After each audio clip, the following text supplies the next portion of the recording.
ಪ್ರೀತಿಸುವಂಥ ನಮ್ಮ ತಂದೆಯಾದ ದೇವರೇ, ನಿನ್ನ ಪರಿಶುದ್ಧವಾದ ನಾಮಕ್ಕೆ ಸ್ತೋತ್ರ ವಂದನೆ ಸ್ವಾಮಿ. ಒಳ್ಳೆಯ ದೇವರು, ಒಳ್ಳೆಯ ಕಾಳುಮಣ್ಣದ ದೇವರು, ಅದಕ್ಕಾಗಿ ನಿಮಗೆ ಸ್ತೋತ್ರ ವಂದನೆ ಸ್ವಾಮಿ.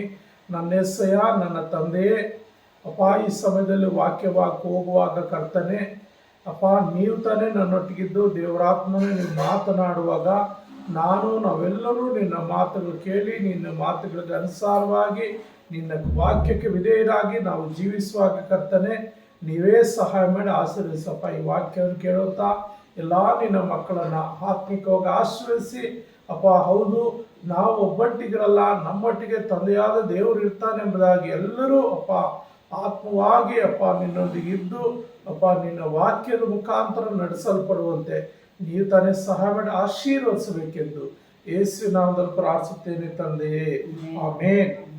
ನನ್ನ ಪ್ರಿಯ ನನ್ನ ಸಹೋದರ ಸಹೋದರಿಯರೇ, ಇವತ್ತನ್ನು ವಾಕ್ಯಾಂಶ ನಾನು ಒಬ್ಬಂಟಿಗಿನಲ್ಲ. ಯೋಹಾನ ಬರೆದ ಸುವಾರ್ತೆ 16ನೇ ಅಧ್ಯಾಯ 32-33 ವಚನಗಳಲ್ಲಿ ಬಹಳ ಸ್ಪಷ್ಟವಾಗಿ ಹೇಳ್ತಾ ಇದೆ. ಯಾಕೆಂದರೆ ಯೋಹಾನನ ಗ್ರಂಥ ಆ ಸುವಾರ್ತೆ, ಈ ಸುವಾರ್ತೆಯಲ್ಲಿ 13ನೇ ಅಧ್ಯಾಯ ಕೆಲವು ವಚನಗಳು 30ನೇ ವಚನ ತನಕ 12 ಜನ ಶಿಷ್ಯರು ಇರ್ತಾರೆ. 31ನೇ ವಚನ ಮೇಲ್ಪಟ್ಟು ಒಬ್ಬ ಶಿಷ್ಯನು ಅಂದರೆ ಇಸ್ಕರಿಯೋತ ಯೂದನು ಯೇಸು ಸ್ವಾಮಿಯನ್ನು ಬಿಟ್ಟು ಹೋಗ್ಬಿಡ್ತಾನೆ. ಆಮೇಲೆ 11 ಜನ ಇರ್ತಾರೆ. ಅನೇಕ ವಿಚಾರಗಳು ಯೇಸು ಸ್ವಾಮಿ ಈ ಯೋಹಾನ ಸುವಾರ್ತೆಯಲ್ಲಿ ಬರೆಯಲ್ಪಟ್ಟಿದೆ. ತನ್ನ ಶಿಷ್ಯರಿಗೆ ಪ್ರತ್ಯೇಕವಾಗಿ ಬೋಧನೆ ಮಾಡಿದ್ದಾನೆ. ಹಾಗಾಗಿ ಆ ಬೋಧನೆ ಮಾಡುವಾಗ ಆ ಶಿಷ್ಯರಿಗೆ ಹೇಳ್ತಾ ಇದ್ದಾನೆ, ನೋಡ್ರಿ, ನಿಮ್ಮಲ್ಲಿ ಒಬ್ಬೊಬ್ಬನು ತನ್ನ ಸ್ಥಳಕ್ಕೆ ಚೆದರಿ ಹೋಗಿ ನನ್ನನ್ನು ಒಂಟಿಗನಾಗಿ ಬಿಡುವ ಕಾಲ ಬರುವುದು ಈಗ ಬಂದಿದೆ. ಮತ್ತು ಆದರೆ ನಾನು ಒಂಟಿಗನಲ್ಲ, ತಂದೆಯು ನನ್ನ ಸಂಗಡ ಇದ್ದಾನೆ. ಯಾಕೆಂದ್ರೆ ಪ್ರೇರೆ, ಒಬ್ಬೊಬ್ಬನು ತನ್ನ ಸ್ಥಳಕ್ಕೆ ಚೆದರಿ ಹೋಗುವನಂದ್ರೆ ಅವರೆಲ್ಲ ಬೇರೆ ಬೇರೆ ಕಡೆಯಿಂದ ಬೇರೆ ಬೇರೆ ಕೆಲಸಗಳಿಂದ ಬೇರೆ ಬೇರೆ ಪದ್ಧತಿಗಳಲ್ಲಿ ಜೀವಿಸುವಂಥವ್ರನ್ನ 12 ಜನನ 12 ರೀತಿಯಲ್ಲಿ ಯೇಸು ಕ್ರಿಸ್ತನ ಆರಿಸ್ಕೊಂಡಿರ್ತಾನೆ ತನ್ನ ಶಿಷ್ಯರಾಗಿ. ಅದರಲ್ಲಿ ಒಬ್ಬರು ಬಿಟ್ಟು ಹೋಗಿದ್ದಾನೆ. ಅವನ ಹಣಕ್ಕಾಗಿ ಯೇಸುವನ್ನು ಹಿಡ್ಕೊಳ್ಲಿಕ್ಕೆ ಹೊರಟು ಹೋಗಿದ್ದಾನೆ. 11 ಜನಕ್ಕೆ ಆತನು ಹೇಳ್ತಾ ಇದ್ದಾನೆ, ನೀವೆಲ್ಲರೂ ಚೆದ್ರು ಹೋಗ್ತೀರಿ, ನನ್ನನ್ನು ಬಿಟ್ಟು ಹೋಗ್ಬಿಡ್ತೀರಿ. ಆದರೆ ನಾನು ಒಂಟಿಗನಲ್ಲ, ತಂದೆಯು ನನ್ನ ಸಂಗಡ ಇದ್ದಾನೆ ಅಂತ ಹೇಳ್ತಾ ಮುಂದಕ್ಕೆ ಆ ಶಿಷ್ಯರಿಗೆ ಹೇಳ್ತಾ ಇದ್ದಾನೆ, ನೀವು ನನ್ನಲ್ಲಿದ್ದು ಮನಃಶಾಂತಿಯನ್ನು ಹೊಂದಿದವರು ಆಗಿರಬೇಕೆಂದು ಇದೆಲ್ಲ ನಿಮಗೆ ಹೇಳಿದ್ದೇನೆ. ಲೋಕದಲ್ಲಿ ನಿಮಗೆ ಸಂಕಟ ಉಂಟು, ಧೈರ್ಯವಾಗಿರಿ, ನಾನು ಲೋಕವನ್ನು ಜಯಿಸಿದ್ದೇನೆಂದು ಹೇಳಿದ್ದೇನೆ ಅಂತ ಹೇಳಿ ಅವರಿಗೆ ಒಂದು ಸಮಾಧಾನ ಪಡಿಸ್ತಾ ಇದ್ದಾನೆ. ಯೇಸು ಸ್ವಾಮಿ ತನ್ನ ಶಿಷ್ಯರಿಗೆ ಸಮಾಧಾನ ಪಡಿಸ್ತಾ ಇದ್ದಾನೆ. ಲೋಕದಲ್ಲಿ ನಿಮಗೆ ಸಂಕಟ ಉಂಟು, ಆದರೆ ನೀವು ಭಯಪಡಬೇಡ್ರಿ, ಧೈರ್ಯವಾಗಿರ್ರಿ. ಯಾಕಂದರೆ ಈ ಲೋಕವನ್ನು ನಾನು ಜಯಿಸಿದ್ದೀನಿ. ಈ ಲೋಕವನ್ನು ಅಂದರೆ ಲೋಕದ ಅಧಿಪತಿಯಾದ ಅಂತ ಸೈತಾನನನ್ನು ಜಯಿಸಿದ್ದೀನಿ, ಅವರ ತಲೆಯನ್ನು ನಾನು ಜಜ್ಜಿದ್ದೀನಿ. ಹಾಗಾಗಿ ನೀವು ಭಯಪಡೋ ಅವಶ್ಯಕತೆ ಇಲ್ಲ. ಆದರೆ ನಾನು ಒಬ್ಬಂಟಿಗಿರಲ್ಲ, ಹಾಗೆ ನೀವು ಕೂಡ ಒಬ್ಬಂಟಿಗಿರಲ್ಲ. ಈ ಲೋಕದಲ್ಲಿ ಸಮಸ್ಯೆಗಳು ಬರ್ತವೆ, ಕಷ್ಟಗಳು ಬರ್ತದೆ, ಶೋಧನೆಗಳು ಬರ್ತದೆ. ಏನೇ ಬಂದರೂ ನೀವು ಭಯಪಡೋ ಅವಶ್ಯಕತೆ ಇಲ್ಲ. ಕಾರಣ ಏನಂದರೆ ನಾನು ಒಂಟಿಗನಲ್ಲ, ನನ್ನ ತಂದೆಯು ನನ್ನ ಜೊತೆಯಲ್ಲಿ ಯಾವ ರೀತಿ ಇರ್ತಾನೋ ಅದೇ ರೀತಿಯಲ್ಲಿ ನಾನು ಕೂಡ ನಿಮ್ಮ ಜೊತೆಯಲ್ಲಿ, ನೀವು ನನ್ನೊಂದಿಗೆ ನೀವು ಜೀವಿಸೋದಾದರೆ ನಾನು ಕೂಡ ನಿಮ್ಮೊಟ್ಟಿಗೆ ಇರ್ತೀನಿ ಅಂತೇಳಿ ಧೈರ್ಯವಾಗಿ ಅಲ್ಲಿ ಅವ್ರಿಗೆ ಧೈರ್ಯ ಪಡಿಸುವ ಆತನಾಗಿದ್ದೇನೆ. ಪ್ರಿಯ ನನ್ನ ಸಹೋದರರೇ, ಹಾಗೆ ಯೇಸು ಕ್ರಿಸ್ತನು ಯಾವ ರೀತಿ ತಂದೆಯನ್ನ ಆಶ್ರಯ ಬೇಡ್ತಾ ಇದ್ದಾನೆ ಎಂಬುದಾಗಿ ನಾನು ನೋಡುವಾಗ ಲೂಕನ ಬರೆದ ಸುವಾರ್ತೆಯಲ್ಲಿ 22ನೇ ಅಧ್ಯಾಯದಲ್ಲಿ 39-43 ವಚನಗಳಲ್ಲಿ ನಾನು ನೋಡುವಾಗ ಏನು ಹೇಳ್ತಾ ಇದ್ದಾರೆ, ತರುವಾಯ ಆತನು ಹೊರಟು ಪದ್ಧತಿಯ ಪ್ರಕಾರ ಎಣ್ಣೆಯ ಮರಗಳ ಗುಡ್ಡಕ್ಕೆ ಹೋದನು. ಶಿಷ್ಯರು ಆತನ ಹಿಂದೆ ಹೋದರು.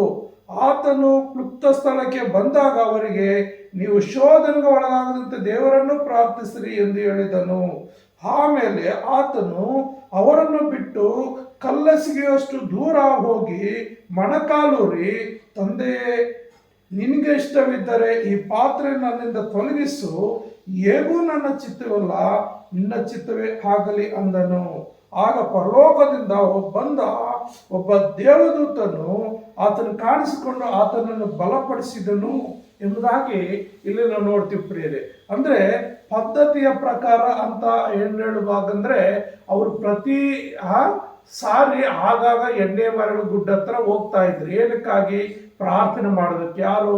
ಯೇಸು ಸ್ವಾಮಿ ತನ್ನ ಶಿಷ್ಯರ 12 ಜನ ಯಾವಾಗಲೂ ಹೋಗ್ತಾ ಇದ್ರು. ಆದರೆ ಈ ಯಾವಾಗಲೂ ಹೋಗುವಂತ ಸಮಯದಲ್ಲಿ ಅಲ್ಲಿ ಏನಾಗುತ್ತಂದ್ರೆ ಒಂದು ಗುಪ್ತ ಸ್ಥಳ, ಅಂದ್ರೆ ಯೇಸು ಸ್ವಾಮಿ ಒಂದು ಪ್ರತ್ಯೇಕ ಸ್ಥಳವನ್ನ ಆರಿಸ್ಕೊಂಡಿರ್ತಾನೆ ಪ್ರಾರ್ಥನೆಗೋಸ್ಕರ.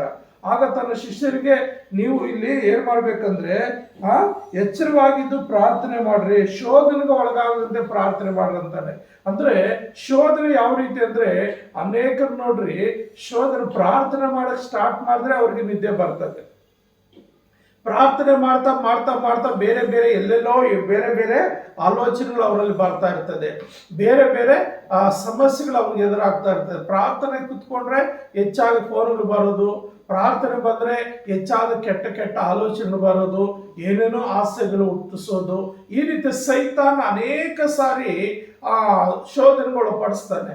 ಮತ್ತು ಪ್ರಾರ್ಥನೆ ಕುತ್ಕೊಂಡ್ರೆ ನಿದ್ದೆ ಬರ್ತದೆ, ಬೇರೆ ಟೈಮಲ್ಲಿ ನಿದ್ದೆ ಬರೋದಿಲ್ಲ. ಬೈಬಲ್ ಓದ್ಬೇಕಂದ್ರೆ ನಿದ್ದೆ ಬರ್ತದೆ, ಬೇರೆ ಟೈಮ್ ನಿದ್ದೆ ಬರಲ್ಲ. ಹಾಡುಗಳು ಆರಾಧನೆ ಮಾಡ್ಬೇಕಂದ್ರೆ ನಿದ್ದೆ ಬರ್ತದೆ, ಚರ್ಚ್ಗೆ ಹೋಗ್ಬೇಕಂದ್ರೆ ಅವತ್ತೇ ಏನೇನೋ ಕೆಲಸಗಳು. ಅಂದ್ರೆ ಅನೇಕ ವಿಧಗಳಲ್ಲಿ ಶೋಧನೆ ಬರ್ತದೆ. ಆದ್ರೆ ಯಾವುದೇ ಶೋಧನೆ ಬಂದ್ರು ಶೋಧನೆಗೆ ಒಳಗಾಗದಂತೆ ಎಚ್ಚರವಾಗಿದ್ದು ಪ್ರಾರ್ಥನೆ ಮಾಡ್ರಿ ಅಂತ ಹೇಳಿ ಯೇಸು ಸ್ವಾಮಿ ಕೂಡ ತನಗೆ ಶೋಧನೆ ಬರೋದು ಅದಕ್ಕೆ ಗೊತ್ತು. ಆದರೆ ಆತನೇನ್ ಮಾಡ್ತಾನೆ? ಹೋಗಿ ತಂದೆ ಹತ್ರ ಪ್ರಾರ್ಥನೆ ಮಾಡ್ತಾನೆ. ಅಪ್ಪ, ಏಕೂ ನನ್ನ ಚಿತ್ತ ಅಲ್ಲ, ನಿನ್ನ ಚಿತ್ತವೇ ನನ್ನಲ್ಲಿ ನೆರವೇರ್ಲಿ, ನಿನ್ನ ಚಿತ್ತವೇ ನನ್ನಲ್ಲಿ ನೆರವೇರ್ಲಿ ಅಂತೇಳಿ ಆತನು ಅವ್ರನ್ನು ಬಿಟ್ಟು ಇನ್ನೂ ಸ್ವಲ್ಪ ದೂರ ಹೋಗಿ ಆತನೇನ್ ಮಾಡ್ತಾನೆ? ಪ್ರಾರ್ಥನೆ ಮಾಡ್ತಾನೆ ಎಂಬುದಾಗಿ ಅಲ್ಲಿ ನೋಡ್ತೀವಿ. ಆತನು ಪ್ರಾರ್ಥನೆ ಮಾಡುವಾಗ ಪ್ರಿಯರೇ ಎಷ್ಟು ದೀರ್ಘವಾಗಿ ಪ್ರಾರ್ಥನೆ ಮಾಡ್ತಾನಂದ್ರೆ, ಆತನ ಮನೋವ್ಯತೆ ಉಳ್ಳವನಾಗಿ ಪ್ರಾರ್ಥನೆ ಮಾಡುವಾಗ ಆತನ ಪ್ರಾರ್ಥನೆ ಸಂದರ್ಭದಲ್ಲಿ ಆತನ ಮೈ ಮೇಲೆ ಬೆವರು ಬರ್ತಾ ಇತ್ತು. ಆ ಬೆವರು ಯಾವ ರೀತಿ ಅಂದ್ರೆ ಆ ರಕ್ತದ ಕಣಗಳ ಹಾಗೆ ಬೀಳ್ತಾ ಇತ್ತಂತೆ ಕೆಳಕ್ಕೆ. ಅಷ್ಟು ಭಾರವಾಗಿ, ಅಷ್ಟು ದೀನವಾಗಿ, ಸಂಪೂರ್ಣವಾಗಿ ತನ್ನನ್ನು ತಾನು ದೇವರಿಗೆ ಸಮರ್ಪಿಸಿಕೊಂಡು ಮುಂದೆ ಬರುವಂತ ಆ ಸಂಕಟಗಳಿಂದ, ಆ ಶೋಧನೆಗಳಿಂದ, ಆ ಕಷ್ಟದಿಂದ ತಪ್ಪಿಸಿಕೊಳ್ಳುವುದಕ್ಕಾಗಿ ಆ ಯೇಸು ಕ್ರಿಸ್ತನು ಎಷ್ಟೋ ಬಲವಾಗಿ ಪ್ರಾರ್ಥನೆ ಮಾಡ್ತಾನೆ. ಆ ಪ್ರಾರ್ಥನೆ ಮಾಡುವಾಗ ತಂದೆಯಾದ ದೇವರು ಏನ್ ಮಾಡ್ತಾನೆ ಅಂದ್ರೆ ತನ್ನ ದೂತನನ್ನು ಕಳಿಸ್ಕೊಟ್ಟು ಯೇಸು ಸ್ವಾಮಿಯನ್ನು ಬಲಪಡಿಸ್ತಾನಂತೆ. ಅಂದ್ರೆ ಆ ಒಂದು ಮುಂದೆ ಬರುವಂತ ಎಲ್ಲ ಕಷ್ಟಗಳಿಂದ ಶಕ್ತಿ ಬೇಕಾಗಿದೆ. ಆತನ ಎಷ್ಟೋ ಹೊಡೆತಗಳು ತಿನ್ಬೇಕಾಗುತ್ತೆ, ಎಷ್ಟೋ ಹಿಂಸೆ ಅನುಭವಿಸ್ಬೇಕಾಗುತ್ತೆ. ಆ ಎಲ್ಲ ಹಿಂಸೆ, ಆ ಹೊಡೆತಗಳು, ಆ ಅವಮಾನಗಳು ಎಲ್ಲ ಸಹಿಸಿಕೊಳ್ಳುವಂತ ತಾಳ್ಮೆಯನ್ನ, ಶಕ್ತಿಯನ್ನ, ಮನೋಧೈರ್ಯವನ್ನ ಏನ್ ಮಾಡ್ತಾನೆ ತಂದೆಯಾದ ದೇವರು ತನ್ನ ದೂತನ ಕಳಿಸ್ಕೊಟ್ಟು ಆ ಯೇಸು ಕ್ರಿಸ್ತನ ಬಲಪಡಿಸುವಂತ ರೀತಿಯಲ್ಲಿ ನಾವು ನೋಡ್ತೀವಿ. ಹಾಗಾಗಿ ಪ್ರಿಯ ನನ್ನ ಸಹೋದರರೇ, ಈ ಲೋಕದಲ್ಲಿ ಎಲ್ಲರಿಗೂ ಸಮಸ್ಯೆಗಳು ಬರ್ತವೆ, ಎಲ್ಲರಿಗೂ ಶೋಧನೆಗಳು ಬರ್ತದೆ, ಎಲ್ಲರಿಗೂ ಕಷ್ಟಗಳು ಬರ್ತದೆ, ಎಲ್ಲರಿಗೂ ಒಂದು ಅಲ್ಲ ಒಂದು ರೀತಿಯಲ್ಲಿ ಸಮಸ್ಯೆಗಳು ಆಗ್ತಾನೆ ಇರ್ತದೆ. ಯಾವುದೋ ಒಂದು ರೀತಿಯಲ್ಲಿ ಮನುಷ್ಯನಿಗೆ ಶೋಧನೆ ಬರ್ತದೆ. ಶೋಧನೆ ಬಂದ್ರೆ ನಾವು ಸೋತು ಹೋಗ್ಬಾರ್ದು, ಶೋಧನೆ ಬಂದ್ರೆ ನಾವು ಸೋತು ಹೋಗ್ಬಾರ್ದು. ನಾವು ಬೈಬಲಲ್ಲಿ ನೋಡುವಾಗ ಪ್ರಿಯ ನನ್ನ ಸಹೋದರರೇ, ಎಷ್ಟೋ ಜನರಿಗೆ ಶೋಧನೆ ಬರ್ತದೆ. ಆದ್ರೆ ಶೋಧನೆಯಲ್ಲಿ ಏನ್ ಮಾಡ್ತಾನೆ? ಅವ್ರು ಗೆಲ್ಲುತ್ತಾರೆ. ಕಾರಣ ಏನಂದ್ರೆ ಅವರು ಯಥಾರ್ಥವನ್ನು ಕಳೆದುಕೊಳ್ಳೋದಿಲ್ಲ, ಸೋತು ಹೋಗೋದಿಲ್ಲ. ಕಷ್ಟ ಬಂದರು, ಸಮಸ್ಯೆಗಳು ಬಂದರು, ರೋಗಗಳು ಬಂದರು, ಏನ್ ಮಾಡ್ತಾರೆ? ದೇವರನ್ನೇ ಹಾತ್ಕೊಳ್ತಾರೆ ಹೊರತು ಅವರು ಮನುಷ್ಯರನ್ನ ಹಾತ್ಕೊಳ್ಳೋದಿಲ್ಲ. ಮನುಷ್ಯರ ಮೇಲೆ ಅವರು ಏನು ಭರವಸೆ ಇಡೋದಿಲ್ಲ, ಅವರು ದೇವರ ಮೇಲೆ ಇಡ್ತಾರೆ. ಪ್ರಿಯ ನನ್ನ ಸಹೋದರರೇ, ಕೀರ್ತನೆ ಭಾಗದಲ್ಲಿ ಒಂದು ಕಡೆ ಇದೆ. ಕೀರ್ತನೆ ಭಾಗದಲ್ಲಿ ಒಂದು ಕಡೆ ಒಂದು ಮಾತಿದೆ. ಏನಂದ್ರೆ ನಾವು ನೋಡುವಾಗ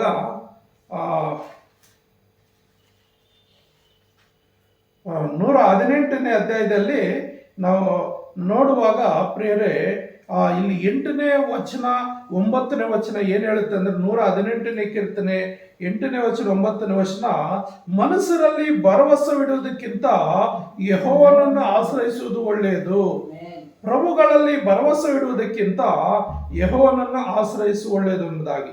ಅಂದ್ರೆ ಮನುಷ್ಯರ ಮೇಲೆ ಭರವಸೆ ಇಡೋದು ಅದು ವ್ಯರ್ಥ. ದೇವರ ಮೇಲೆ ಭರವಸೆ ಇಡೋದು ಒಳ್ಳೆಯದು. ಪ್ರಭುಗಳಲ್ಲಿ ಅಂದರೆ ರಾಜರು, ಮಂತ್ರಿಗಳು, MLAಗಳು, MP ಗಳು, ಅಧಿಕಾರಿಗಳು ಎಂಬುದಾಗಿ ಉನ್ನತ ಸ್ಥಾನದಲ್ಲಿರೋರ ಮೇಲೆ ಕೂಡ ಭರವಸೆ ಇಡೋದಕ್ಕಿಂತ ಯೆಹೋವನನ್ನು ಆಶ್ರಯಿಸುವುದು ಒಳ್ಳೆಯದೆಂಬುದಾಗಿ ಹೇಳ್ತಾ ಇದೆ. ಅದಕ್ಕಾಗಿ ಈ ಸತ್ಯವೇದದಲ್ಲಿ ಪ್ರಿಯ ನನ್ನ ಸಹೋದರ ಸಹೋದರರೇ, ಆ ಯೋಬನೊಬ್ಬ ವ್ಯಕ್ತಿ ಏನ್ ಮಾಡ್ತಾನಂದ್ರೆ ದೇವರನ್ನೇ ಹಾತ್ಕೊಳ್ತಾನೆ. ಆ ದೇವರ ಮೇಲೆ ಹಾತ್ಕೊಳ್ತಾನೆ. ಮನುಷ್ಯರನ್ನ ಆತನ ಹಾತ್ಕೊಳ್ಳೋದಿಲ್ಲ. ಮನುಷ್ಯರ ಕಡೆ ಆತನ ತನ್ನ ಗಮನವನ್ನು ಕೊಡೋದಿಲ್ಲ. ಆತನಿಗೆ ಶೋಧನೆ ಬರ್ತದೆ, ಎಷ್ಟೋ ಯಥಾರ್ಥವಾಗಿರ್ತಾನೆ, ಎಷ್ಟೋ ಭಯಭಕ್ತಿಯಲ್ಲಿರ್ತಾನೆ.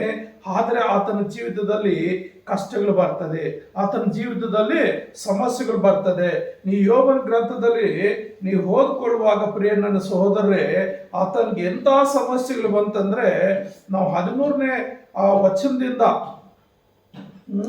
19 ವಚನಗಳಲ್ಲಿ ನೋಡುವಾಗ ತನಗಿರುವ ಎಲ್ಲ ಆಸ್ತಿ ಒಂದೊಂದಾಗಿ ಹೋಗ್ತಾ ಇರ್ತದೆ. ಅದಕ್ಕೆ ಬದಲು 1ನೇ ವಚನ 2ನೇ ವಚನ ನಾವು ನೋಡುವಾಗ ಅಲ್ಲಿ ಏನ್ ಹೇಳುತ್ತಂದ್ರೆ, ಉಚ್ಚು ದೇಶದಲ್ಲಿ ಯೋಬನೆಂಬ ಒಬ್ಬ ಮನುಷ್ಯನಿದ್ದನು. ಅವನು ದೇವರಲ್ಲಿ ಭಯಭಕ್ತಿಯುಳ್ಳನಾಗಿ ಕೆಟ್ಟದ್ದನ್ನು ನಿರಾಕರಿಸುತ್ತಾ ನಿರ್ದೋಷಿಯು ಯಥಾಚಿತ್ತನು ಆಗಿದ್ದನು ಎಂಬುದಾಗಿ. ಅಂದ್ರೆ ಅವನು ದೇವರಲ್ಲಿ ಭಯಭಕ್ತಿಯುಳ್ಳನಾಗಿ ಮತ್ತು ಕೆಟ್ಟದನ್ನು ನಿರಾಕರಿಸುತ್ತಾ ಮತ್ತು ನಿರ್ದೋಷಿಯು ಯಥಾರ್ಥ ಚಿತ್ತನಾಗಿದ್ದಾನಂತೆ. ಯಾವುದೇ ವಿಷಯದಲ್ಲಿ ಅವನು ದಾರಿ ತಪ್ಪು ಹೋಗೋನಲ್ಲ. ಯಥಾರ್ಥವಾಗಿ ತನ್ನ ಕೆಲಸ, ತನ್ನವರು, ತನ್ನ ಕುಟುಂಬ ಮತ್ತು ದೇವರೊಂದು ಭಯ, ಭಕ್ತಿ, ಪ್ರಾರ್ಥನೆ, ಈ ರೀತಿ ಎಲ್ಲ ರೀತಿಯಲ್ಲಿ ದೇವರಿಗೆ ಇಷ್ಟಾನುಸಾರವಾಗಿ ಜೀವಿಸ್ತಾ ಇರ್ತಾನೆ. ಆ ಇಷ್ಟಾನುಸಾರವಾಗಿ ಜೀವಿಸುವಾಗ ಪರಲೋಕದಲ್ಲಿ ಒಂದು ಮೀಟಿಂಗ್ ನಡೀತದೆ. ದೇವದೂತರು ಎಲ್ಲ ಸೇರಿ ಒಂದು ಮೀಟಿಂಗ್ ಮಾಡ್ತಾ ಇರ್ತಾರೆ. ಆ ಮೀಟಿಂಗ್ ಮಾಡುವಂತ ಸಂದರ್ಭದಲ್ಲಿ ಈ ಸೈತಾನನು, ಆಪಾದಕ ದೂತನು ಅಥವಾ ಸೈತಾನ್ ಎಂಬವನು ಆ ಮೀಟಿಂಗ್ಗೆ ಪಾಲ್ಗೊಳ್ತಾನೆ. ಆ ಮೀಟಿಂಗ್ ಪಾಲ್ಗೊಳ್ಳುವಾಗ ಅಲ್ಲಿ ದೇವರಿಗೆ ಹೇಳ್ತಾರೆ ಸೈತಾನ್ ವಿಶೇಷವಾಗಿ ಏನಂತ ಕೇಳ್ತಾನೆ ಅಂದ್ರೆ, ಸೈತಾನ್ ಎಲ್ಲಿಂದ ಬಂದೆ ನೀನು, ಎಲ್ಲಿಂದ ಬಂದೆ ಅಂತ ಹೇಳುವಾಗ ಅವನು ಹೇಳ್ತಾನೆ, ಭೂಲೋಕದಲ್ಲಿ ಸಂಚರಿಸುತ್ತಾ ಅಲ್ಲಲ್ಲಿ ತಿರುಗುತ್ತಾ ಇದ್ದು ಬಂದೆನು. ಅಂದ್ರೆ ಭೂಲೋಕದ ಎಲ್ಲ ಕಡೆ ಸಂಚರಿಸ್ತಾ ಅಲ್ಲಲ್ಲಿ ಇದ್ದು ಬಂದಿದ್ದೀನಿ ಅಂತ ಹೇಳುವಾಗ, ಆ ಭೂಲೋಕದಲ್ಲಿ ನನ್ನ ದಾಸನಾದ ಯೋಬನ ಮೇಲೆ ಗಮನವಿಟ್ಟೀಯಾ? ಅವನು ದೇವರಲ್ಲಿ ಭಯಭಕ್ತಿಯುಳ್ಳನಾಗಿ ಕೆಟ್ಟದನ್ನು ನಿರಾಕರಿಸುತ್ತಾ ನಿರ್ದೋಷ ಯಥಾರ್ಥಚಿತ್ತನು ಆಗಿದ್ದನು. ಅವನಿಗೆ ಸಮಾನನು ಭೂಲೋಕದಲ್ಲಿ ಎಲ್ಲಿಯೂ ಸಿಕ್ಕುವುದಿಲ್ಲ ಎಂದು ಸೈತಾನ್ಗೆ ಹೇಳಿದನೆಂಬುದಾಗಿ. ಅಂದ್ರೆ ದೇವನೇ ಈ ಭೂಮಿ ಮೇಲೆ ಭಯಭಕ್ತಿಯುಳ್ಳನಾಗಿ, ಯಥಾರ್ಥವಂತನಾಗಿ, ನಿರ್ದೋಷಿಯಾಗಿ, ಕೆಟ್ಟದನ್ನು ನಿರಾಕರಿಸುವಂತ ವ್ಯಕ್ತಿಯನ್ನ ದೇವರೇ ಸಾಕ್ಷಿ ಹೇಳ್ತಾ ಇದ್ದಾನೆ. ಒಬ್ಬ ಸೈತಾನನಿಗೆ ದೇವರೇ ಯೋಬನ ಕುರಿತು ಸಾಕ್ಷಿ ಹೇಳ್ತಾನೆ. ಅಂದ್ರೆ ಅಷ್ಟು ಯಥಾರ್ಥವಾಗಿದ್ದನು, ದೇವರಂದ್ರೆ ಅಷ್ಟು ಭಯಭಕ್ತಿ ಇಲ್ಲವನಾಗಿದ್ದನು. ಆತನು, ಆತನ ಕುಟುಂಬ, ಹೆಂಡತಿ, ಮಕ್ಕಳೆಲ್ಲರೂ, ಇಡೀ ಕುಟುಂಬ ಅಷ್ಟು ದೇವರಲ್ಲಿ ಆಶೀರ್ವದಿಸಲ್ಪಟ್ಟಂತ ಕುಟುಂಬ ಆಗಿತ್ತು. ಅದಕ್ಕೆ ಸೈತಾನ್ ಹೇಳ್ತಾನೆ, ಯಾಕಿರಲ್ಲ ನೀನು ಅವನ ಆಸ್ತಿಗೆ ಸುತ್ತಲೂ, ಅವನ ಮನೆಗೆ ಸುತ್ತಲೂ, ಅವನ ಮಕ್ಕಳಿಗೂ ಕುಟುಂಬಕ್ಕೆ ನಿನ್ನ ಬೇಲಿ ಹಾಕಿದೆಯಲ್ಲ, ಎಲ್ಲಾ ರೀತಿ ಆಶೀರ್ವಾದ ಕೊಟ್ಟಿದೆಯಲ್ಲ, ಯಾವ ಕೊರತೆ ಇಲ್ಲದ ಹಾಗೆ ಅವನಿಗೆಲ್ಲ ಕೊಟ್ಟಿದೆಯಲ್ಲ, ಆದ್ರಿಂದ ನಿನ್ನಲ್ಲಿ ಭಯಭಕ್ತಿಯುಳ್ಳವನಾಗಿದ್ದಾನೆ ಅಂತ ಹೇಳುವಾಗ ಪ್ರೇರೆ, ಹಾಗಾದ್ರೆ ಅವನ ಎಲ್ಲ ಆಸ್ತಿಯನ್ನ ನಿನ್ನ ಕೈಗೆ ಒಪ್ಪಿಸ್ಕೊಡ್ತೀನಿ, ನೀನು ಏನ್ ಬೇಕಾದ್ರೂ ಮಾಡು, ಪರೀಕ್ಷೆ ಮಾಡಿ ನೋಡು, ಆದ್ರೆ ಅವನು ನನ್ನಲ್ಲಿ ಯಥಾರ್ಥ ತಪ್ಪಿ ಹೋಗೋದಿಲ್ಲ ಅಂತ ಹೇಳುವಾಗ ಪ್ರೇರೆ, ಅಲ್ಲಿ ನಾವು ನೋಡ್ತೇವೆ ಅವನು ಏನ್ ಮಾಡ್ತಾನೆ, ಪರಲೋಕದಿಂದ ಆ ಮೀಟಿಂಗ್ ಹಿಡಿದು ಭೂಲೋಕ ಸೀದಾ ಯೋಬನ ಸ್ಥಳಕ್ಕೆ ಬಂದ್ಬಿಡ್ತಾನೆ. ಯೋಬನ ಸ್ಥಳಕ್ಕೆ ಬಂದು ಅವನ ಆಸ್ತಿ, ಅವನಿಗಿರುವಂತ ಆಸ್ತಿ ಪಾಸ್ತಿಗಳು, ದನ ಕರುಗಳ ಆ ಕಾಲದಲ್ಲಿ, ಪ್ರಾಣಿಗಳು ಜಾಸ್ತಿ ಆಸ್ತಿ ಆ ಕಾಲದಲ್ಲಿ. ಹಾಗಾಗಿ ಅವನು ಏನ್ ಮಾಡ್ತಾರೆ ಅಂದ್ರೆ 13ನೇ ವಚನದಲ್ಲಿ ನಾವು ನೋಡುವಾಗ, ಆ ಯೋಬನಿಗೆ ಆ ಮಕ್ಕಳಿರ್ತಾರೆ, 7 ಜನ ಗಂಡು ಮಕ್ಕಳು, 3 ಜನ ಹೆಣ್ಣು ಮಕ್ಕಳು, 10 ಜನ ಮಕ್ಕಳಿರ್ತಾರೆ. ಅವರೆಲ್ಲರೂ ಒಂದು ಮನೆಯಲ್ಲಿ ಕೂತು ಒಂದು ಹಬ್ಬ ಮಾಡಿಕೊಂಡು ಸಂತೋಷವಾಗಿ ಉಂಡು ಕುಡಿದು ದೇವರೊಂದು ಭಯಭಕ್ತಿಯಲ್ಲಿ ಅವ್ರು ಜೀವಿಸುವಾಗ ಅವನೇನ್ ಮಾಡ್ತಾನೆ, ಕೂಡಿರುವಾಗ ದೂತನು ಅವನು ಬಂದು ಏನ್ ಮಾಡ್ತಾನೆ, ಅಲ್ಲಿ ಶೋಧನೆ ಪ್ರಾರಂಭ ಮಾಡಕ್ಕೆ ಸ್ಟಾರ್ಟ್ ಮಾಡ್ತಾನೆ. ಅಲ್ಲಿ ಆ ಮೊದಲು ಎತ್ತುಗಳು ಉಳುತ್ತಾ ಅವುಗಳ ಹತ್ತಿರ ಕತ್ತೆಗಳ ಮೇಯುತ್ತಾ ಇರುವಲ್ಲಿ ಶಬದವರು ಅವುಗಳ ಮೇಲೆ ಬಿದ್ದು ಹೊಡೆದುಕೊಂಡು ಹೋದರು. ಅಂದ್ರೆ ಬೇರೆ ದೇಶದವರು ಆ ದೇಶದ ಮೇಲೆ ಬಿದ್ದು ಅವನ ಎತ್ತುಗಳು ಹಾಳುಗಳೆಲ್ಲ ಹೊಡ್ಕೊಂಡು ಹೋಗ್ತಾರೆ. ಅದನ್ನು ಆಗೋದ ಮೇಲೆ ಅಲ್ಲಿ ಒಬ್ಬನ್ ತಪ್ಪಿಸ್ಕೊಂಡು ಬರ್ತಾನೆ. ಬಂದು ಅವನೇನ್ ಮಾಡ್ತಾನೆ ಅಂದ್ರೆ ಒಬ್ಬನು ಹೇಳೋ ಮುಗಿಸ್ತಾಗ ಇನ್ನೊಬ್ಬನು ಬರ್ತಾನೆ, ಅಯ್ಯ ನಾವ್ ಇಂಥ ಕಡೆ ಕುರಿಗಳು ಮೇಯಿಸ್ತಾ ಇದ್ವಿ, ಆಕಾಶದಿಂದ ಬೆಂಕಿ ಬಿತ್ತು, ಎಲ್ಲ ಕುರಿಗಳು ಜನರು ಹಾಳುಗಳೆಲ್ಲ ಸತ್ತೋಗ್ಬಿಟ್ರು, ನಾನೊಬ್ಬನೇ ಉಳಿದಿದ್ದೀನಿ ಹೇಳೋದಕ್ಕೆ ಅಂತೇಳಿ ಅವನು ಹೇಳಿ ಮುಗಿಸುವಷ್ಟರೊಳಗೆ ಇನ್ನೊಂದು ಕಡೆ ಬರ್ತಾನೆ, ಇನ್ನೊಬ್ಬ ನೋಡಿ ಬರ್ತಾನೆ. ಕಸ್ತಿಯರ ಪ್ರಾಂತ್ಯದಿಂದ ಆ ಒಂದು ಗುಂಪು ಬಂದು ಎಲ್ಲಾ ಒಂಟಿಗಳನ್ನ ಹೊಡ್ಕೊಂಡು ಹೋಗ್ಬಿಡ್ತು, ಎಲ್ಲ ಒಂಟಿಗಳು ಹೊಡ್ಕೊಂಡು ಬಿಡ್ತು, ಇದನ್ನ ತಪ್ಪು ಹೇಳೋದಕ್ಕೆ ನಾನು ಒಬ್ಬನೇ ಉಳ್ಕೊಂಡಿದ್ದೀನಿ ಅಂತ ಅವನು ಹೇಳಿ ಮುಗಿಸೋ ಇನ್ನೊಬ್ಬನು ಬಂದ್ಬಿಡ್ತಾನೆ.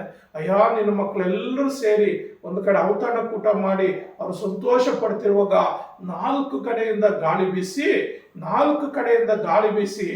ಏನಾಗುತ್ತಂದ್ರೆ ಮನೆಯೆಲ್ಲ ಎಲ್ಲರ ಮೇಲೆ ಬಿದ್ದೋಗ್ಬಿಡ್ತದೆ, ನಿನ್ನ ಮಕ್ಕಳು ಎಲ್ಲರೂ ಸತ್ತೋಗ್ಬಿಡ್ತಾರೆ ಒಂದೇ ದಿನದಲ್ಲಿ ಅಂತ ಹೇಳುವಾಗ ಅವನು ನೋಡ್ರಿ ಒಂದೇ ದಿವಸದಲ್ಲಿ ಒಂದೇ ಸಮಯದಲ್ಲಿ ಒಂದು ತಪ್ಪದೆ ಒಂದು ವರ್ತಮಾನ ಬರ್ತಾನೆ ಇದೆ.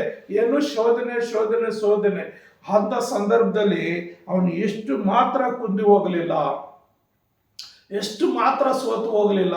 ಆ ಶೋಧನೆ ಬಂದಂತೇಳಿ ಅವನ ಮೂಲೆಯಲ್ಲಿ ಕುತ್ಕೊಳ್ಳಿಲ್ಲ, ಹಳ್ಳಿಲ್ಲ, ಗೋಳಾಡ್ಲಿಲ್ಲ, ದುಃಖ ಪಡಲಿಲ್ಲ, ವ್ಯಸನ ಪಡಲಿಲ್ಲ. ಕಾರಣ ಏನಂದ್ರೆ ಅವನು ಯಥಾರ್ಥ ಚಿತ್ತನಾಗಿದ್ದನು, ನಿರ್ದೋಷಿ ಆಗಿದ್ದನು, ದೇವರ ಭಯಭಕ್ತಿಯೊಳಗಿದ್ದನು, ಕೆಟ್ಟದನ್ನು ನಿರಾಕರಿಸೋನಾಗಿದ್ದನು. ಅದಕ್ಕಾಗಿ ಅವನು ಏನ್ ಮಾಡ್ತಾನೆ ಅಂದ್ರೆ ಅವ್ರಿಗೆಲ್ಲರಿಗೂ ಹೇಳುವಂತ ಆ 4 ಜನ 4 ವಿಧಗಳಲ್ಲಿ ಅವನಿಗೆ ಆ ಒಂದು ಕೆಟ್ಟ ವಾರ್ತೆನ ಹೇಳುವಾಗ ಅವನೇನ್ ಮಾಡ್ತಾನೆ ನೋಡು, ಏನು ಇಲ್ಲದವನಾಗಿ ತಾಯಿಯ ಗರ್ಭದಿಂದ ಬಂದೆನು, ಏನಿಲ್ಲದವನಾಗಿ ಗತಿಸುವವನು, ಯೆಹೋವನೇ ಎಲ್ಲಾನು ಕೊಟ್ಟನು, ಯೆಹೋವನೇ ತೆಗೆದುಕೊಂಡು ಆತನಿಗೆ ಸ್ತೋತ್ರವಾಗಲಿ ಅಂತಾನೆ. ಅಂದ್ರೆ ಅಂತ ಶೋಧನೆ ಬಂದಾಗ ಇಡೀ ಆಸ್ತಿ ಹೋಗ್ತದೆ, ಇಡೀ ಮಕ್ಕಳ ಕುಟುಂಬ ನಾಶ ಆಗುತ್ತದೆ, ಎಲ್ಲ ಒಂದೇ ದಿವಸದಲ್ಲಿ ಒಂದು ಹೋದ್ರೆ ಒಂದು ಎಷ್ಟು ಅವನಿಗೆ ಶೋಧನೆ ಬಂದರೂ ಅವನು ಕುಗ್ಗಿ ಹೋಗಲಿಲ್ಲ. ಕಾರಣ ಏನಂದ್ರೆ ಅವನು ದೇವರಲ್ಲಿ ಭಯಭಕ್ತಿಯುಳ್ಳನಾಗಿದ್ದನು. ನೋಡು, ನನ್ನ ತಾಯಿ ಗರ್ಭದಲ್ಲಿ ಏನಿಲ್ಲದವನಾಗಿ ಬಂದಿದ್ದೀನಿ, ಈಗ ಹೋಗುವಾಗಲೂ ಏನಿಲ್ಲದವನಾಗಿ ಹೋಗ್ತೀನಿ, ಆ ಯೆಹೋವನೇ ಕೊಟ್ಟನು, ಯೆಹೋವನೇ ತೆಗೆದುಕೊಂಡು ಆತನ ಸ್ತೋತ್ರವಾಗಲಂದ್ರೆ ತನ್ನ ಯಥಾರ್ಥನ ಬಿಟ್ಟುಕೊಡ್ಲಿಲ್ಲ ಪ್ರೇರಿ. ಹಾಗೆ ಅವನೊಂದು ಸಾರಿ ಸೈತಾನು ಆ ದೇವ್ರಕ್ಕೆ ಹೋಗ್ತಾನೆ, ಮತ್ತೆ ದೇವ್ರ ಹತ್ರ ಪರ್ಮಿಷನ್ ತಗೊಂಡು ಅವನ ಮೈಗೆ ರೋಗ ತರಿಸ್ತಾನೆ, ಕೀವು ರಕ್ತ ಆ ಸೋರುವಂತ ಹೀನ ಸ್ಥಿತಿಯಲ್ಲಿ ಅವನು ನೋಡಿ ಎಲ್ಲರೂ ಬೆರಗಾಗ್ಬಿಡ್ತಾರೆ. ಅವನು ಬಂದ ರೋಗ ನೋಡಿ ಮೈ ಎಲ್ಲ ಒಂದು ಅಂಗಾಂಗ ಬಿಡದೆ ಇಡೀ ದೇಹ ಎಲ್ಲ, ತಲೆ, ಕಾಲು, ಕೈಗಳು ಎಲ್ಲ ಕಡೆ ಹುಣ್ಣುಗಳು, ರಕ್ತ ಸೋರೋದು, ಕೀವು, ಆ ನೋವು, ಆ ಸಂಕಟ, ಉರಿ ತಟ್ಕೊಳ್ಳಾದ ಬೂದಿಯಲ್ಲಿ ಹೋಗಿ ಕೂತ್ಕೊಳ್ತಾನೆ. ಹೆಂಚಿನ ತಗೊಂಡು ಅದನ್ನ ಬೋಕಿ ತಗೊಂಡು ಅದನ್ನ ಕೆರ್ಕೊಳ್ತಾರೆ. ಅಂತ ಹೀನ ಸ್ಥಿತಿಗೆ ಬಂದ್ರು ಅಂತ ಸಂದರ್ಭದಲ್ಲಿ ದೇವರನ್ನು ದೂಷಿಸಿಲ್ಲ. ಹಾಗಾಗಿ ಅವನು ಯಥಾರ್ಥವಾಗಿ ದೇವರ ಭಕ್ತನಾಗಿ ದೇವರಲ್ಲೇ ಪ್ರಾರ್ಥನೆ ಮಾಡಿಕೊಂಡು ದೇವರೊಂದಿಗೆ ತನ್ನ ಸಮಯನ ಕಳೆದಿದ್ದರಿಂದ ಆ ಶೋಧನೆ ಅವನ ಹೆಚ್ಚಾಗಿ ಹಿಡಿದುಕೊಳ್ಳಕ್ಕಾಗ್ಲಿಲ್ಲ, ಹೆಚ್ಚು ಕಾಲ ಅವನನ್ನು ಆ ಶೋಧನೆ ಹಿಡ್ಕೊಳ್ಳಕ್ಕಾಗ್ಲಿಲ್ಲ. ಆಗ ದೇವಾದಿ ದೇವನೇನು ಮಾಡ್ತಾನೆ, ಅವನ ಯಥಾರ್ಥತೆ ನೋಡಿ, ಅವನ ಭಕ್ತಿ ನೋಡಿ, ದೇವರೇ ಇಳಿದು ಬಂದು ಯೋಗನೊಟ್ಟಿಗೆ ಮಾತನಾಡಿ ಅವನು ಏನು ಕಳ್ಕೊಂಡಿರ್ತಾನೋ ಎಲ್ಲವನ್ನು 2ರಷ್ಟಾಗಿ ಕೊಟ್ಟು ಬಿಡ್ತಾನೆ. ಹಲ್ಲೆಲೂಯ. ಪ್ರಿಯ ನನ್ನ ಸಹೋದರ, ಹಲ್ಲೆಲೂಯ. ಅವನು ಯೋಬನು ಏನು ಕಳ್ಕೊಂಡಿರ್ತಾನೋ ಅವನಿಗೆ 10 ಜನ ಮಕ್ಕಳನ್ನು ಕೊಡ್ತಾನೆ. ಆಸ್ತಿಯಲ್ಲಿ ಅವನು ಏನೇನು ಕಳ್ಕೊಂಡಿದ್ರು 2ರಷ್ಟು ಆಶೀರ್ವಾದ ಯೋಬನಿಗೆ ದೇವರು ಕೊಡ್ತಾನೆ. ಕಾರಣ ಏನಂದ್ರೆ ಆ ಯೋಬನು ತಿಳ್ಕೊಂಡಿರ್ತಾನೆ, ನಾನು ಒಬ್ಬಂಟಿಗಿನಲ್ಲ, ನನ್ನ ತಂದೆ ನನ್ನ ಜೊತೆಯಲ್ಲಿ ಇದ್ದಾನೆ, ನನ್ನ ದೇವರು ನನ್ನೊಟ್ಟಿಗೆ ಇರ್ತಾನೆ, ನನ್ನ ದೇವರು ನನಗೆ ಸಹಾಯ ಮಾಡ್ತಾನೆ, ನನ್ನ ದೇವರು ಎಲ್ ಶಡಾಯ್ ದೇವರು, ಸರ್ವಶಕ್ತನ ದೇವರು, ಆತನ ನನ್ನ ಎಂದಿಗೂ ಕೈ ಬಿಡುವುದಿಲ್ಲದಾಗಿ ಅವನು ದೇವರಲ್ಲಿ ಭಯಭಕ್ತಿಯುಳ್ಳನಾಗಿ ಅವನಲ್ಲಿ ಒಂದು ದೃಢ ಸಂಕಲ್ಪ ಇತ್ತು. ನಾನು ಒಂಟಿಗಿನಲ್ಲ, ನನ್ನ ದೇವರು ನನ್ನ ಸಂಗಡ ಇದ್ದಾನೆ. ಯೇಸು ಕ್ರಿಸ್ತನು ಹೇಳ್ತಾನಲ್ಲ, ನೀವೆಲ್ಲರೂ ಬಿಟ್ಟು ಹೋಗ್ಬಿಡ್ತೀರಿ, ಆದ್ರೆ ನಾನು ಒಂಟಿಗಿನಲ್ಲ, ನನ್ನ ತಂದೆ ನನ್ನ ಜೊತೆಯಲ್ಲಿ ಇರ್ತಾನೆ ಅಂತ. ಹಾಗೆ ಯೋಬನು ಕೂಡ ಎಲ್ಲ ದೇವರ ಕೊಟ್ಟನು, ದೇವರೇ ತಗೊಂಡು ದೇವರ ಸ್ತೋತ್ರವಾಗಲಿ ಅಂತ ದೇವರನ್ನ ಅವನು ದೂಷಿಸಲಿಲ್ಲ, ದೇವ್ರನ್ನ ಬಿಟ್ಟು ಹೋಗಲಿಲ್ಲ. ಏನೇ ಕಷ್ಟ ಬಂದರೂ ಸಾಲದಿದ್ದಕ್ಕೆ ಒಂದು 3 ಜನ ಸ್ನೇಹಿತರು ಬಂದು ಅವನ ಎಷ್ಟೋ ಹಿಂಸೆಯ ಮಾತುಗಳು, ದುಃಖಿಸುವಂತ ಮಾತುಗಳು, ಕುಗ್ಗಿ ಹೋಗುವಂತ ಮಾತುಗಳು ಮಾತಾಡ್ತಾರೆ. ಯಾರು ಏನು ಮಾತಾಡಿದ್ರು ದೇವರು ಎಂದಿಗೂ ಆತನ ಬಿಟ್ಟುಕೊಡ್ಲಿಲ್ಲ, ದೇವರು ಎಂದಿಗೂ ಬಿಟ್ಟುಕೊಡ್ಲಿಲ್ಲ. ಆತ ಯೋಬನಲ್ಲಿ ಯಥಾರ್ಥತೆ ಇತ್ತು. ಅವನ ಯಥಾರ್ಥತೆ ಅವನು ಕಳ್ಕೊಂಡಿದ್ದು 2ರಷ್ಟು ಹೊಂದಿಕೊಳ್ಳುವ ಹಾಗೆ ಆ ದೇವರು ಸಹಾಯ ಮಾಡ್ತಾನೆ ಪ್ರಿಯ. ಅದಕ್ಕಾಗಿ ಪ್ರಿಯ ನನ್ನ ಸಹೋದರೇ, ನಾವು ಹೇಳಬೇಕು, ನಾನು ಒಂಟಿಗನಲ್ಲ, ನನ್ನ ತಂದೆಯನ್ನು ನನ್ನ ಸಂಗಡ ಇರ್ತಾನೆ. ಕಷ್ಟವೇ, ಶೋಧನೆಯೇ, ರೋಗವೇ, ಸಮಸ್ಯೆಗಳೇ, ಕಣ್ಣೀರೇ, ನಾನು ಒಂಟಿಗನಲ್ಲ, ನನ್ನ ದೇವರನ್ನ ಸಹಾಯಕನಾಗಿರ್ತಾನೆ. ಯೋಬನ ಸಂಗಡ ಇದ್ದಂಥ ದೇವರು ನನ್ನ ಸಂಗಡ ಇದ್ದು ನನ್ನ ನಡೆಸ್ತಾನೆ ಎಂಬುದಾಗಿ ನೀನು ಪ್ರಾರ್ಥಿಸುವುದಾದರೆ, ನೀನು ಧೈರ್ಯವಾಗಿ ಜೀವಿಸುವುದಾದರೆ ಖಂಡಿತ ಆತನು ನಿನಗೆ ಸಹಾಯ ಮಾಡ್ತಾನೆ. ಎರಡನೇದಾಗಿ ನಾವು ನೋಡುವಾಗ ಪೌಲನ ಒಂದು ಶೋಧನೆ ಆಗ್ತದೆ. ಪೌಲನಿಗೆ ಒಂದು ಶೋಧನೆ ಏನು ಶೋಧನೆ ಆಗುತ್ತಂದ್ರೆ, ಅವನಿಗೂ ಏನೋ ಒಂದು ಸಮಸ್ಯೆ ಇರ್ತದೆ. ಆ ಸಮಸ್ಯೆಯಲ್ಲಿ ಅವನು ಪ್ರಾರ್ಥನೆ ಮಾಡ್ತಾನೆ. ಅವನಿಗೊಂದು ರೀತಿಯ ಒಂದು ರೋಗ ಇರ್ತದೆ. ಆ ರೋಗ ಏನಂದ್ರೆ ಸೈತಾನನಿಂದನೇ ಕಳಿಸಲ್ಪಟ್ಟಂತ ಒಂದು ಶೂಲ. ಸೈತಾನಿಂದ ಒಬ್ಬ ದೂತನು ಕಳಿಸಲ್ಪಟ್ಟು ಅವನ ಶರೀರದಲ್ಲಿ ಸೇರ್ಕೊಂಡು ಒಂದು ಶೂಲ ಚುಚ್ಚುವ ರೀತಿಯಲ್ಲಿ ಕಾಡಿಸ್ತಾ ಇರ್ತದೆ, ಹಿಂಸೆ ಪಡಿಸ್ತಾ ಇರ್ತದೆ. ಆ ಹಿಂಸೆ ಸಂದರ್ಭದಲ್ಲಿ ಅವನೇನ್ ಮಾಡ್ತಾನೆ ಅಂದ್ರೆ ಸೋತು ಹೋಗೋದೆಲ್ಲ ಪ್ರಿಯರೇ. ಅಲ್ಲಿ ನಾವು ನೋಡ್ತೀವಿ, ಏನು ನೋಡ್ತೀವಿ ಅಂದ್ರೆ 7-8 ವಚನಗಳಲ್ಲಿ ನೋಡುವಾಗ 2 ಕೊರಿಂಥ 12ನೇ ಅಧ್ಯಾಯ 7-8 ವಚನಗಳಲ್ಲಿ, ಈ ಕಾರಣದಿಂದಲೂ ನನಗೆ ತಿಳಿಸಲ್ಪಟ್ಟ ರಹಸ್ಯಗಳು ಬಹು ವಿಶೇಷವಾಗಿರುವುದರಿಂದಲೂ ನಾನು ಹೊಗಳಿಕೊಳ್ಳದೆ ಸುಮ್ಮನಿರುತ್ತೇನೆ. ನಾನು ನನ್ನನ್ನು ಅತಿಶಯವಾಗಿ ಹೆಚ್ಚಿಸಿಕೊಳ್ಳಬಾರದೆಂದು. ಇದು ಅಂಡರ್ಲೈನ್ ಮಾಡ್ಕೋಬೇಕು ನೀವು. ಏನಂತ ಹೇಳ್ತಾ ಇದ್ದೇನೆ, ನಾನು ನನ್ನನ್ನು ಅತಿಶಯವಾಗಿ ಹೆಚ್ಚಿಸಿಕೊಳ್ಳಬಾರದೆಂದು ಒಂದು ಶೂಲವು ನನ್ನ ಶರೀರದಲ್ಲಿ ನಾಟಿದೆಯೋ ಎಂಬಂತೆ ನನ್ನನ್ನು ಗುದ್ದುವುದಕ್ಕೆ ಸೈತಾನನ ದೂತರಲ್ಲಿ ಒಬ್ಬನು ನನ್ನ ಬಳಿಗೆ ಕಳಿಸಲ್ಪಟ್ಟನು. ನಾನು ಅತಿಶಯವಾಗಿ ಹೆಚ್ಚಿಸಿಕೊಳ್ಳಬಾರದಂತಲೇ ಇದಾಯಿತು ಅಂತ ಹೇಳ್ತಾ ಇದ್ದೇನೆ. ಅಂದ್ರೆ ಸೈತಾನನಿಂದ ಕಳಿಸಲ್ಪಟ್ಟ ಒಂದು ದೂತನು ಆತನ ಹೊಟ್ಟೆಯಲ್ಲಿ ಸೇರ್ಕೊಂಡು ಒಂದು ಶೂಲದಿಂದ ಚುಚ್ಚಿದ್ರೆ ಎಷ್ಟು ನೋವಾಗ್ತದೋ, ಎಷ್ಟು ಬಾಧೆ ಆಗ್ತದೋ, ಅಷ್ಟು ಸಂಕಟ ಆತನು ಪೌಲನ ಅನುಭವಿಸ್ತಾನೆ. ಯಾಕಂದ್ರೆ ದೇವರು ವಿಶೇಷ ರೀತಿಯಲ್ಲಿ ಪೌಲನ ಆರಿಸ್ಕೊಂಡಿರ್ತಾನೆ. ವಿಶೇಷವಾಗಿ ಅನ್ಯರ ಮಧ್ಯದಲ್ಲಿ ಸುವಾರ್ತೆ ಸಾರಲ್ಪಡ್ತಾ ಇರ್ತಾನೆ. ಎಷ್ಟೋ ಅದ್ಭುತಗಳು ಬರೀತಾನೆ. ಸುಮಾರು ಪುಸ್ತಕ ಹೊಸ ಒಡಂಬಡಿಕೆಯಲ್ಲಿ 13 ಪತ್ರಿಕೆಗಳನ್ನು ಬರೆಯುವಂತ ಮಹಾಕೃಪೆ ಕೊಡ್ತಾನೆ. ತನ್ನ ಶಿಷ್ಯರು ಕೂಡ ಆ ಒಂದು ಕೃಪೆ ದೇವರು ಕೊಡೋದಿಲ್ಲ. ಪೌಲನ ಅಷ್ಟು ವಿಶೇಷವಾಗಿ ಆರಿಸ್ಕೊಳ್ತಾನೆ. ಹಾಗಾಗಿ ಪ್ರಿಯರೇ, ಆತನ ಏನ್ ಹೇಳ್ತಾನೆ ಅಂದ್ರೆ, ನಾನು ನನ್ನನ್ನ ಹೆಚ್ಚಿಸಿಕೊಳ್ಳಬಾರದು ಅಂತ ಇದೆಲ್ಲ ಆಯ್ತು. ನಾನು ಹೆಚ್ಚಿಸ್ಕೋಬಾರ್ದಂತ ಸೈತಾನನ ನನ್ನ ಶೋಧಿಸುವುದಕ್ಕೆ ತನ್ನ ದೂತನ ಕಳಿಸ್ಕೊಡ್ತಾನೆ. ಅಂತ ಸಂದರ್ಭದಲ್ಲಿ ನನ್ನ ದೇವರಿಗೆ 3 ಸಾರಿ ಪ್ರಾರ್ಥನೆ ಮಾಡ್ತೀನಿ. 3 ಸಾರಿ ಏನಂತ ಪ್ರಾರ್ಥನೆ ಮಾಡ್ತಾನೆ, ಈ ಪೀಡೆಯು ವಿಷಯದಲ್ಲಿ ಅದು ನನ್ನನ್ನು ಬಿಟ್ಟು ಹೋಗಬೇಕು 3 ಸಾರಿ ಕರ್ತನನ್ನ ಬೇಡಿಕೊಂಡೇನೋ ಅಂತ ಹೇಳ್ತಾನೆ. 3 ಸಾರಿ ಪ್ರಾರ್ಥನೆ ಮಾಡ್ತಾನಂತೆ. ದೇವರೇ, ಈ ಒಂದು ಶೂಲ ನನ್ನ ಗುದ್ದುತ್ತಾ ಇದೆ, ಈ ಶೂಲ ನನಗೆ ಹಿಂಸೆ ಕೊಡ್ತಾ ಇದೆ, ಈ ಶೂಲ ನನಗೆ ಕಷ್ಟ ಕೊಡ್ತಾ ಇದೆ, ಈ ಶೂಲ ನನಗೆ ಸೇವ್ ಮಾಡ್ಲಿಕ್ಕೆ ಅವಕಾಶ ಕೊಡ್ತಾ ಇಲ್ಲ ಅಂತ ಹೇಳಿ ಪ್ರಾರ್ಥನೆ ಮಾಡುವಾಗ ಯೇಸು ಕ್ರಿಸ್ತನ ಆತನ ಏನ್ ಹೇಳ್ತಾ ಇದ್ದಾನೆ, ನನ್ನ ಕೃಪೆ ಅದಕ್ಕಾತನು, ನನ್ನ ಕೃಪೆ ನಿನಗೆ ಸಾಕು, ಬಲಹೀನತೆಯಲ್ಲಿ ಬಲವು ಪೂರ್ಣ ಸಾಧಕವಾಗುತ್ತದೆ ಎಂದು ನನಗೆ ಹೇಳಿದ್ದಾರೆ. ಹೀಗಿರಲಾಗಿ ಕ್ರಿಸ್ತನ ಬಲವು ನನ್ನಲ್ಲಿ ನೆಲೆಗೊಂಡಿರಬೇಕೆಂದು ನನಗುಂಟಾದ ನಿರ್ಬಲಾಸ್ತಿಗಳ ವಿಷಯದಲ್ಲಿ ಬಹು ಸಂತೋಷವಾಗಿ ಹೆಚ್ಚಳ ಪಡುತ್ತೇನೆ. ಅಂದ್ರೆ ಯಾವಾಗ ನನಗೆ ಬಲಹೀನ ಇರ್ತದೋ, ಯಾವಾಗ ನನ್ನಲ್ಲಿ ಶೋಧನೆ ಇರ್ತದೋ, ಯಾವಾಗ ನನ್ನಲ್ಲಿ ರೋಗ ಇರ್ತದೋ, ಆವಾಗ ನಾನು ಹೆಚ್ಚಾಗಿ ದೇವರಲ್ಲಿ ಪ್ರಾರ್ಥಿಸ್ತೇನೆ. ಆ ದೇವರ ಕೃಪೆ ನನ್ನಲ್ಲಿರ್ತದೆ, ಆ ದೇವರ ಪ್ರಸನ್ನತೆ ನನ್ನಲ್ಲಿರ್ತದೆ, ಆ ಯೇಸು ಕ್ರಿಸ್ತ ನನ್ನೊಟ್ಟಿಗೆ ಇರ್ತಾನೆ. ಯಾಕಂದ್ರೆ ಆ ರೋಗಕ್ಕೆ ಆತನ ಅವಕಾಶ ಕೊಡದೆ, ಆ ಸಮಸ್ಯೆಗೆ ಅವಕಾಶ ಕೊಡದೆ, ನಾನು ಇನ್ನೂ ಹೆಚ್ಚಾಗಿ ದೇವರನ್ನು ಪ್ರಾರ್ಥಿಸೋ ರೀತಿಯಲ್ಲಿ, ಇನ್ನೂ ಹೆಚ್ಚಾಗಿ ದೇವರ ಹತ್ರ ಇರುವ ರೀತಿಯಲ್ಲಿ ದೇವರು ನನಗೆ ಸಹಾಯ ಮಾಡ್ತಾನೆ. ಆತನ ಕೃಪೆ ನನ್ನ ನಡೆಸ್ತದೆ, ಆತನ ಕೃಪೆ ನನ್ನ ನಡೆಸ್ತದೆ. 10ನೇ ವಚನ ಹೇಳ್ತಾನೆ, ಆದುದರಿಂದ ಕ್ರಿಸ್ತನ ನಿಮಿತ್ತ ನನಗೆ ನಿರ್ಬಲಾವಸ್ಥೆಯು, ತಿರಸ್ಕಾರವು, ಕೊರತೆಯು, ಹಿಂಸೆಯು, ಇಕ್ಕಟ್ಟು ಸಂಭವಿಸಿದಾಗ ಸಂತುಷ್ಟನಾಗಿದ್ದೇನೆ. ನಾನು ಯಾವಾಗ ನಿರ್ಬಲನಾಗಿದ್ದೇನೋ ಆವಾಗಲೇ ಬಲವುಳ್ಳವನಾಗಿದ್ದೇನೆ. ಹಲ್ಲೆಲೂಯಾ. ಪ್ರಿಯ ನನ್ನ ಸಹೋದರರೇ, ಯಾವಾಗ ನಾನು ನಿರ್ಬಲನಾಗಿದ್ದೇನೋ ಆವಾಗಲೇ ಬಲವುಳ್ಳವನಾಗಿದ್ದೇನೆ ಅಂತ ಪೌಲನು ಧೈರ್ಯವಾಗಿ ಹೇಳ್ತಾ ಇದ್ದಾನ್ರಿ. ಹಾಗಾಗಿ ನಿನ್ನ ಜೀವಿತದಲ್ಲಿ ಒಂದು ನಿರ್ಬಲಾವಸ್ಥೆ ಬಂದ್ರೆ ಆ ಪೌಲನು ಹೇಳೋ ರೀತಿಯಲ್ಲಿ ಏನೋ ಆ ನಿರ್ಬಲಾವಸ್ಥೆಯು, ತಿರಸ್ಕಾರವು ಬಂದಾಗ, ಕೊರತೆಗಳು ಬಂದಾಗ, ಹಿಂಸೆಗಳು ಬಂದಾಗ, ಇಕ್ಕಟ್ಟುಗಳು ಸಂಭವಿಸುವಾಗ ನೀನು ಭಯಪಡೋ ಅವಶ್ಯಕತೆ ಇಲ್ಲ. ನೀನು ದೇವರೊಟ್ಟಿಗೆ ಪ್ರಾರ್ಥನೆಯಲ್ಲಿ, ದೇವರೊಟ್ಟಿಗೆ ಪ್ರಾರ್ಥನೆ ಮುಖಾಂತರ ದೇವರ ಸಾನ್ನಿಧ್ಯವನ್ನು ಬಯಸುವಾಗ ನಿನ್ನ ಎಲ್ಲ ನಿರ್ಬಲಾವಸ್ಥೆಗಳು ಏನಾಗ್ತವೆ, ಹೋಗಿ ಆತನು ನಿನಗೆ ಬಲವುಳ್ಳವನಾಗಿ ಬಲವನ್ನು ಕೊಡ್ತಾನೆ, ಶಕ್ತಿಯನ್ನು ಕೊಡ್ತಾನೆ, ಆದರಣೆ ಕೊಡ್ತಾನೆ, ಸಮಾಧಾನ ಕೊಡ್ತಾನೆ. ಆ ರೋಗ, ಆ ಸಮಸ್ಯೆ, ಆ ಕೊರತೆ, ಆ ಹಿಂಸೆ ನಿನ್ನ ತಾಕದ ರೀತಿಯಲ್ಲಿ ಆ ಯೋಬನಿಗೆ ಯಾವ ರೀತಿ ಬೇರೆ ಹಾಕಿರ್ತಾನೋ ಅದೇ ರೀತಿಯಲ್ಲಿ ನಿನ್ನ ಸುತ್ತಲೂ ನಿನ್ನ ಆತ್ಮಕ್ಕೆ ಸೆಕ್ಯೂರಿಟಿ ಗಾರ್ಡ್ ಆಗಿ ತನ್ನ ದೂತನಿಟ್ಟು ಆತನ ಕಾಪಾಡುವ ಆತನಾಗಿದ್ದೇನೆ.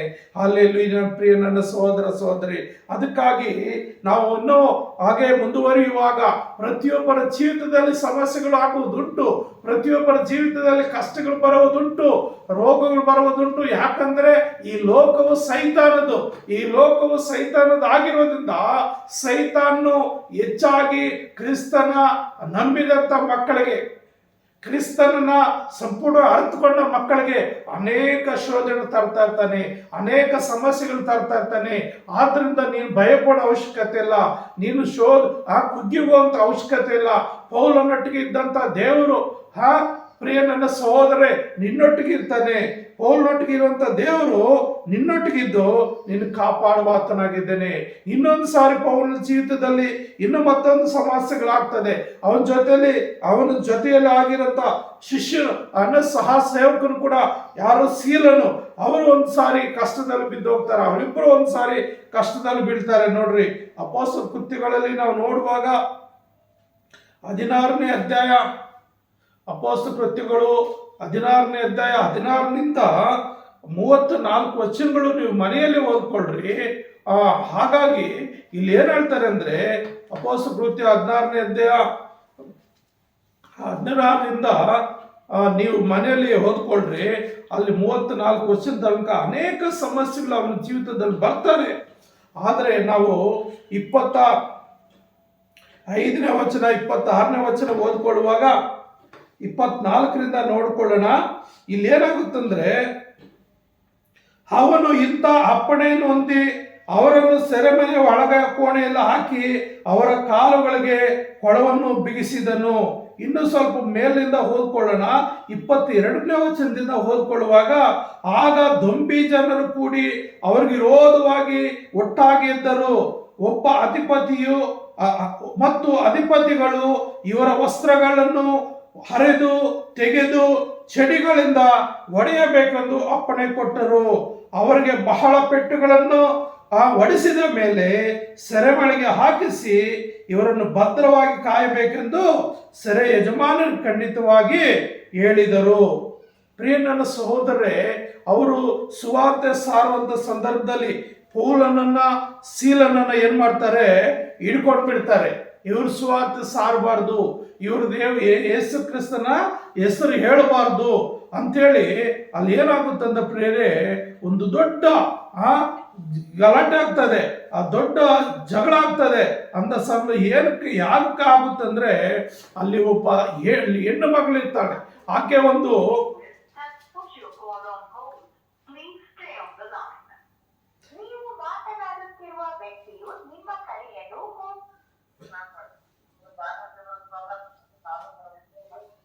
ಸೈಲೆಂಟ್ ಆಗಿರ್ಬೇಕು, ಮೀಟ್ ಮಾಡ್ಕೊಡ್ರಿ.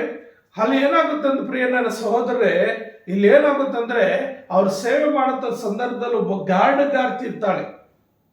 ಆಕೆ ಅವರು ಸೇವೆ ಮಾಡುವಂತ ಸಮಯದಲ್ಲಿ ಅವ್ರಿಗೆ ಅಡ್ಡಿಪಡಿಸ್ತಾ ಇರ್ತಾಳೆ. ಏನಂತಂದ್ರೆ, ದೇವರ ಹೆಸರನ್ನು ಬಿಟ್ಟು ಇವರ ಹೆಸರನ್ನು ಹೊಗಳ್ತಾ ಇರ್ತಾಳೆ.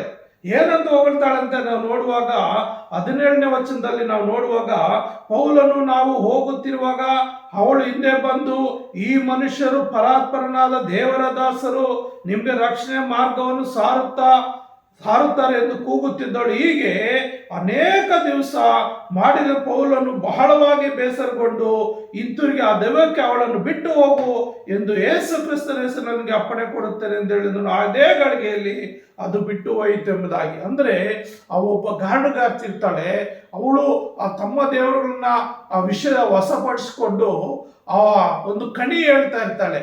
ಆದ್ರಿಂದ ಅವ್ರ ಯಜಮಾನ್ಗೆ ಒಳ್ಳೆ ದುಡ್ಡು ಬರ್ತಾ ಇರ್ತದೆ. ಆದ್ರೆ ಆ ಒಂದು ಪ್ರಾಂತ್ಯಕ್ಕೆ ಪೌಲಸೆಲ್ಲರೂ ಸುವಾರ್ತೆ ಸಾರಕ್ಕೆ ಹೋಗುವಾಗ, ಪ್ರಿಯ ನನ್ನ ಸಹೋದರರೇ, ಆ ಸುವಾರ್ತೆ ಸಾರುವಂತ ಸಂದರ್ಭದಲ್ಲಿ ಏನಾಗುತ್ತಂದ್ರೆ, ಈ ಸೇವಕರಿಗೆ ದೇವ್ರನ್ನ ಹೆಚ್ಚಳ ಪಡೋದು ಬಿಟ್ಟು ಇವರು ಡಿಸ್ಟರ್ಬ್ ಮಾಡ್ತಾ ಇರ್ತಾಳೆ. ಇವ್ರು ದೇವ್ರ ಪರಾತ್ಪರನಾದ ದೇವ್ರ ಮಕ್ಕಳು, ಇವ್ರ ಮಾತು ಕೇಳ್ರಿ, ಇವ್ರ ರಕ್ಷಣೆ ಸುವಾರ್ತೆ ಸಾರ್ತಾಳೆ ಅಂತೇಳಿ ಇವ್ರಿಗೆ ತುಂಬಾ ಅಡ್ಡಿಪಡಿಸ್ತಾ ಇದ್ರು. ಆದ್ರಿಂದ ಪೌಲನ್ ಕೋಪ ಬಂದು ಒಂದೇ ಮಾತು ಹೇಳ್ತಾನೆ, ಎಲೆ ದೆವ್ವವೇ ಈಕೆಯನ್ನು ಬಿಟ್ಟು ಹೋಗು. ಅಂದ್ರೆ ಆಕೆಯಲ್ಲಿ ಒಂದು ದೆವ್ವ ಇರ್ತದೆ, ಆ ದೆವ್ವ ಕಣಿ ಹೇಳುವಂತ ದೆವ್ವ. ಅದರಿಂದ ಅವ್ರಿಗೆ ಒಳ್ಳೆ ಸಂಪಾದನೆ ಆಗ್ತದೆ. ಯಾವಾಗ ದೆವ್ವ ಬಿಟ್ಟು ಹೋಯ್ತೋ ಆಕೆ ಏನು ಮಾತಾಡಕ್ಕಾಗಲ್ಲ, ತುಂಬಾ ಸೈಲೆಂಟ್ ಆಗ್ಬಿಡ್ತಾಳೆ, ಮೌನವಾಗಿಬಿಡ್ತಾಳೆ. ಏನು ಪ್ರಯತ್ನ ಮಾಡಿದ್ರು ಆಕೆ ಬಾಯಿಂದ ಶಬ್ದಗಳೇ ಬರ್ತಾ ಇಲ್ಲ. ಆಗ ಯಜಮಾನ ಕೋಪಗೊಂಡು ಅಲ್ಲಿ ಕೆಲವು ದಂಬಿ ಜನರನ್ನು ಎಬ್ಬಿಸಿ, ಇವರು ನಮ್ಮ ದೇವರ ವಿರುದ್ಧವಾಗಿ ಇವರು ಬೇರೆ ದೇವರನ್ನು ಪ್ರಕಟಿಸ್ತಾ ಇದ್ದಾರೆ, ಬೇರೆ ಈ ದೇಶದಲ್ಲಿ ಅಂದ್ರೆ ಈ ಒಂದು ನಗರದಲ್ಲಿ ತುಂಬಾ ಗಲಿಬಿಲಿ ಮಾಡ್ತಾ ಇದ್ದಾರೆ ಅಂತೇಳಿ ಅವ್ರು ನಿಡಿಸಿ ಜೈಲಿಗೆ ಹಾಕಿಸಿ ಚೆನ್ನಾಗಿ ಹೊಡಿಸಿ ಅವರ ಊರಿಂದ ಆಚೆ ವರ್ಗ ಹಾಕ್ಬೇಕು ಅಂತೇಳಿ ಅವರು ಏನ್ ಮಾಡ್ತಾರೆ, ಕುತಂತ್ರ ಮಾಡಿ ಅವ್ರನ್ನ ಸೆರೆಮನೆಗೆ ಹಾಕ್ಸ್ತಾರೆ. ಚೆನ್ನಾಗಿ ಹೊಡೆದು ಬಿಟ್ಟಿರ್ತಾರೆ, ಚೆನ್ನಾಗಿ ಹೊಡೆದು ಕೈ ಕಾಲುಗಳು ಬೇಡೆ ಹಾಕಿರ್ತಾರೆ, ಮೈಯೆಲ್ಲ ಗಾಯಗಳಾಗಿರ್ತದೆ, ರಕ್ತ ಸೋರ್ತಾ ಇರ್ತದೆ. ಆ ರಕ್ತ ಸೋರೋದಲ್ಲದೆ ಆ ಒಂದು ಜೈಲು ಎಂತ ಜೈಲು ಅಂದ್ರೆ ನೆಲಮಾಳಿಗೆ, ನೆಲದ ಮೇಲೆ ಕಟ್ಟಿರುವಂತದ್ದಲ್ಲ ಬಿಲ್ಡಿಂಗ್, ಅದು ನೆಲದ ಒಳಗಡೆ ಇರುವಂತ ಬಿಲ್ಡಿಂಗ್. ಅದು ಮೆಟ್ಲು ಇರ್ತದೆ, ಮೆಟ್ಲಿಂದ ಕೆಳಕ್ಕೆ ಹೋಗ್ಬೇಕು. ಅಲ್ಲಿ ಬೆಳಕಿರೋದೆಲ್ಲ ಕತ್ತಲಿರ್ತದೆ. ಯಾವಾಗೋ ಬೆಳಕಿನ ಸಮಯದಲ್ಲಿ ಸ್ವಲ್ಪ ಹಾಗೆ ಏನೋ ಸ್ವಲ್ಪ ಬೆಳಕು ಬರ್ತದೆ, ಮತ್ತೆ ಹಾಕೋದು ಮತ್ತೆ ಎಲ್ಲ ಕತ್ತಲೆ.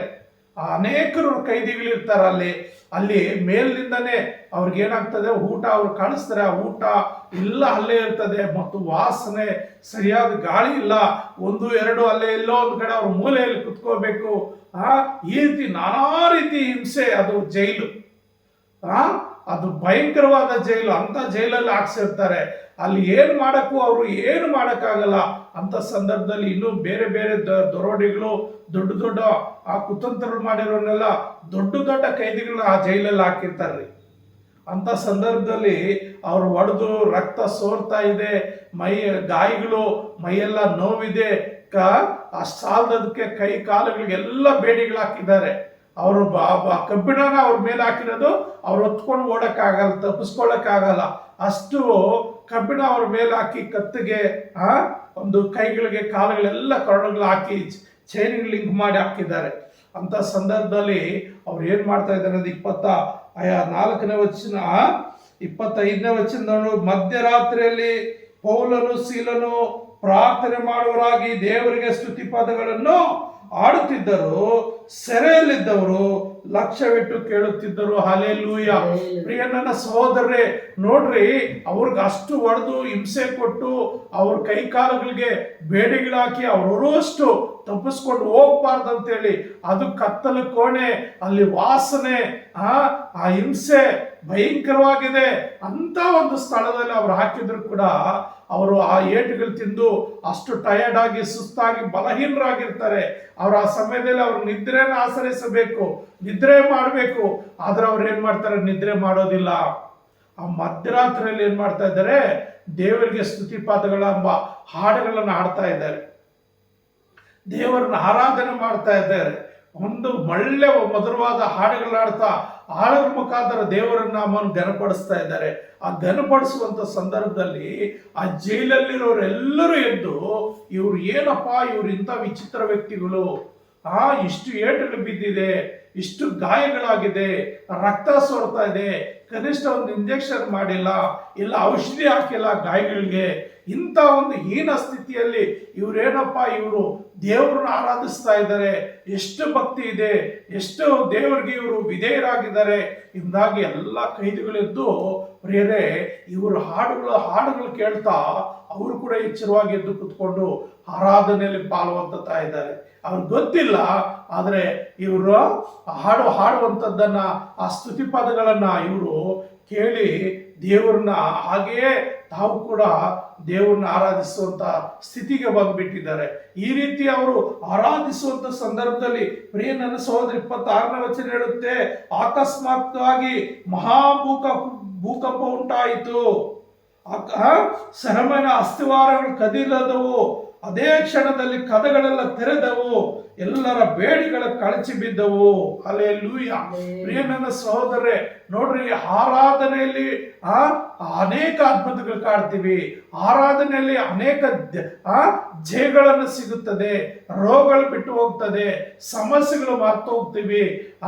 ದೇವರು ಆರಾಧನೆಯಲ್ಲಿ ಎಷ್ಟೋ ಅದ್ಭುತಗಳನ್ನು ಮಾಡಲಿಕ್ಕೆ ಆತನ ಶಕ್ತನಾಗಿದ್ದಾನೆ. ದೇವರು ಇಷ್ಟಪಡೋದು ಆಸ್ತಿ ಅಂತಸ್ತುಗಳು, ಉಡುಗೆ ತೊಡುಗುಗಳು, ಆಡಂಬರಗಳು ಇಷ್ಟಪಡೋದಿಲ್ಲ. ಹೃದಯಪೂರ್ವಕವಾಗಿ ಯಾರು ನನ್ನ ಆರಾಧಿಸ್ತಾರೆ, ಹೃದಯಪೂರ್ವಕವಾಗಿ ಯಾರು ನನ್ನನ್ನು ಪ್ರಾರ್ಥಿಸ್ತದೆ, ಹೃದಯಪೂರ್ವಕವಾಗಿ ಯಾರು ನನಗೆ ವಿಧೇಯರಾಗ್ತಾರೆ ಎಂಬುದಾಗಿ, ಯಥಾರ್ಥಚಿತ್ತರಾಗಿದ್ದಾರೆ ಎಂಬುದಾಗಿ ದೇವರು ಅದನ್ನೇ ನಮ್ಮ ಕಡೆಯಿಂದ ನಿರೀಕ್ಷಿಸುವನಾಗಿದ್ದಾನೆ. ಹಾಗಾಗಿ ಪೌಲಸ್ಯರು ಆ ಯಥಾರ್ಥ ಹೃದಯದಿಂದ ಅಷ್ಟು ಕಷ್ಟ ಬಂದ್ರು, ಅಷ್ಟು ಸಮಸ್ಯೆಗಳು ಅವ್ರ ಜೀವಿತದಲ್ಲಿದ್ರು, ನಿದ್ದೆ ಮಾಡುವಂತ ಸಮಯದಲ್ಲಿ ಮಧ್ಯರಾತ್ರಿಯಲ್ಲಿ ಎದ್ದು ದೇವರಿಗೆ ಸ್ತುತಿ ಪದಗಳು ಹಾಡುವಾಗ ದೇವರ ಹೃದಯ ಅಲ್ಲಿ ಕದಲಿತು.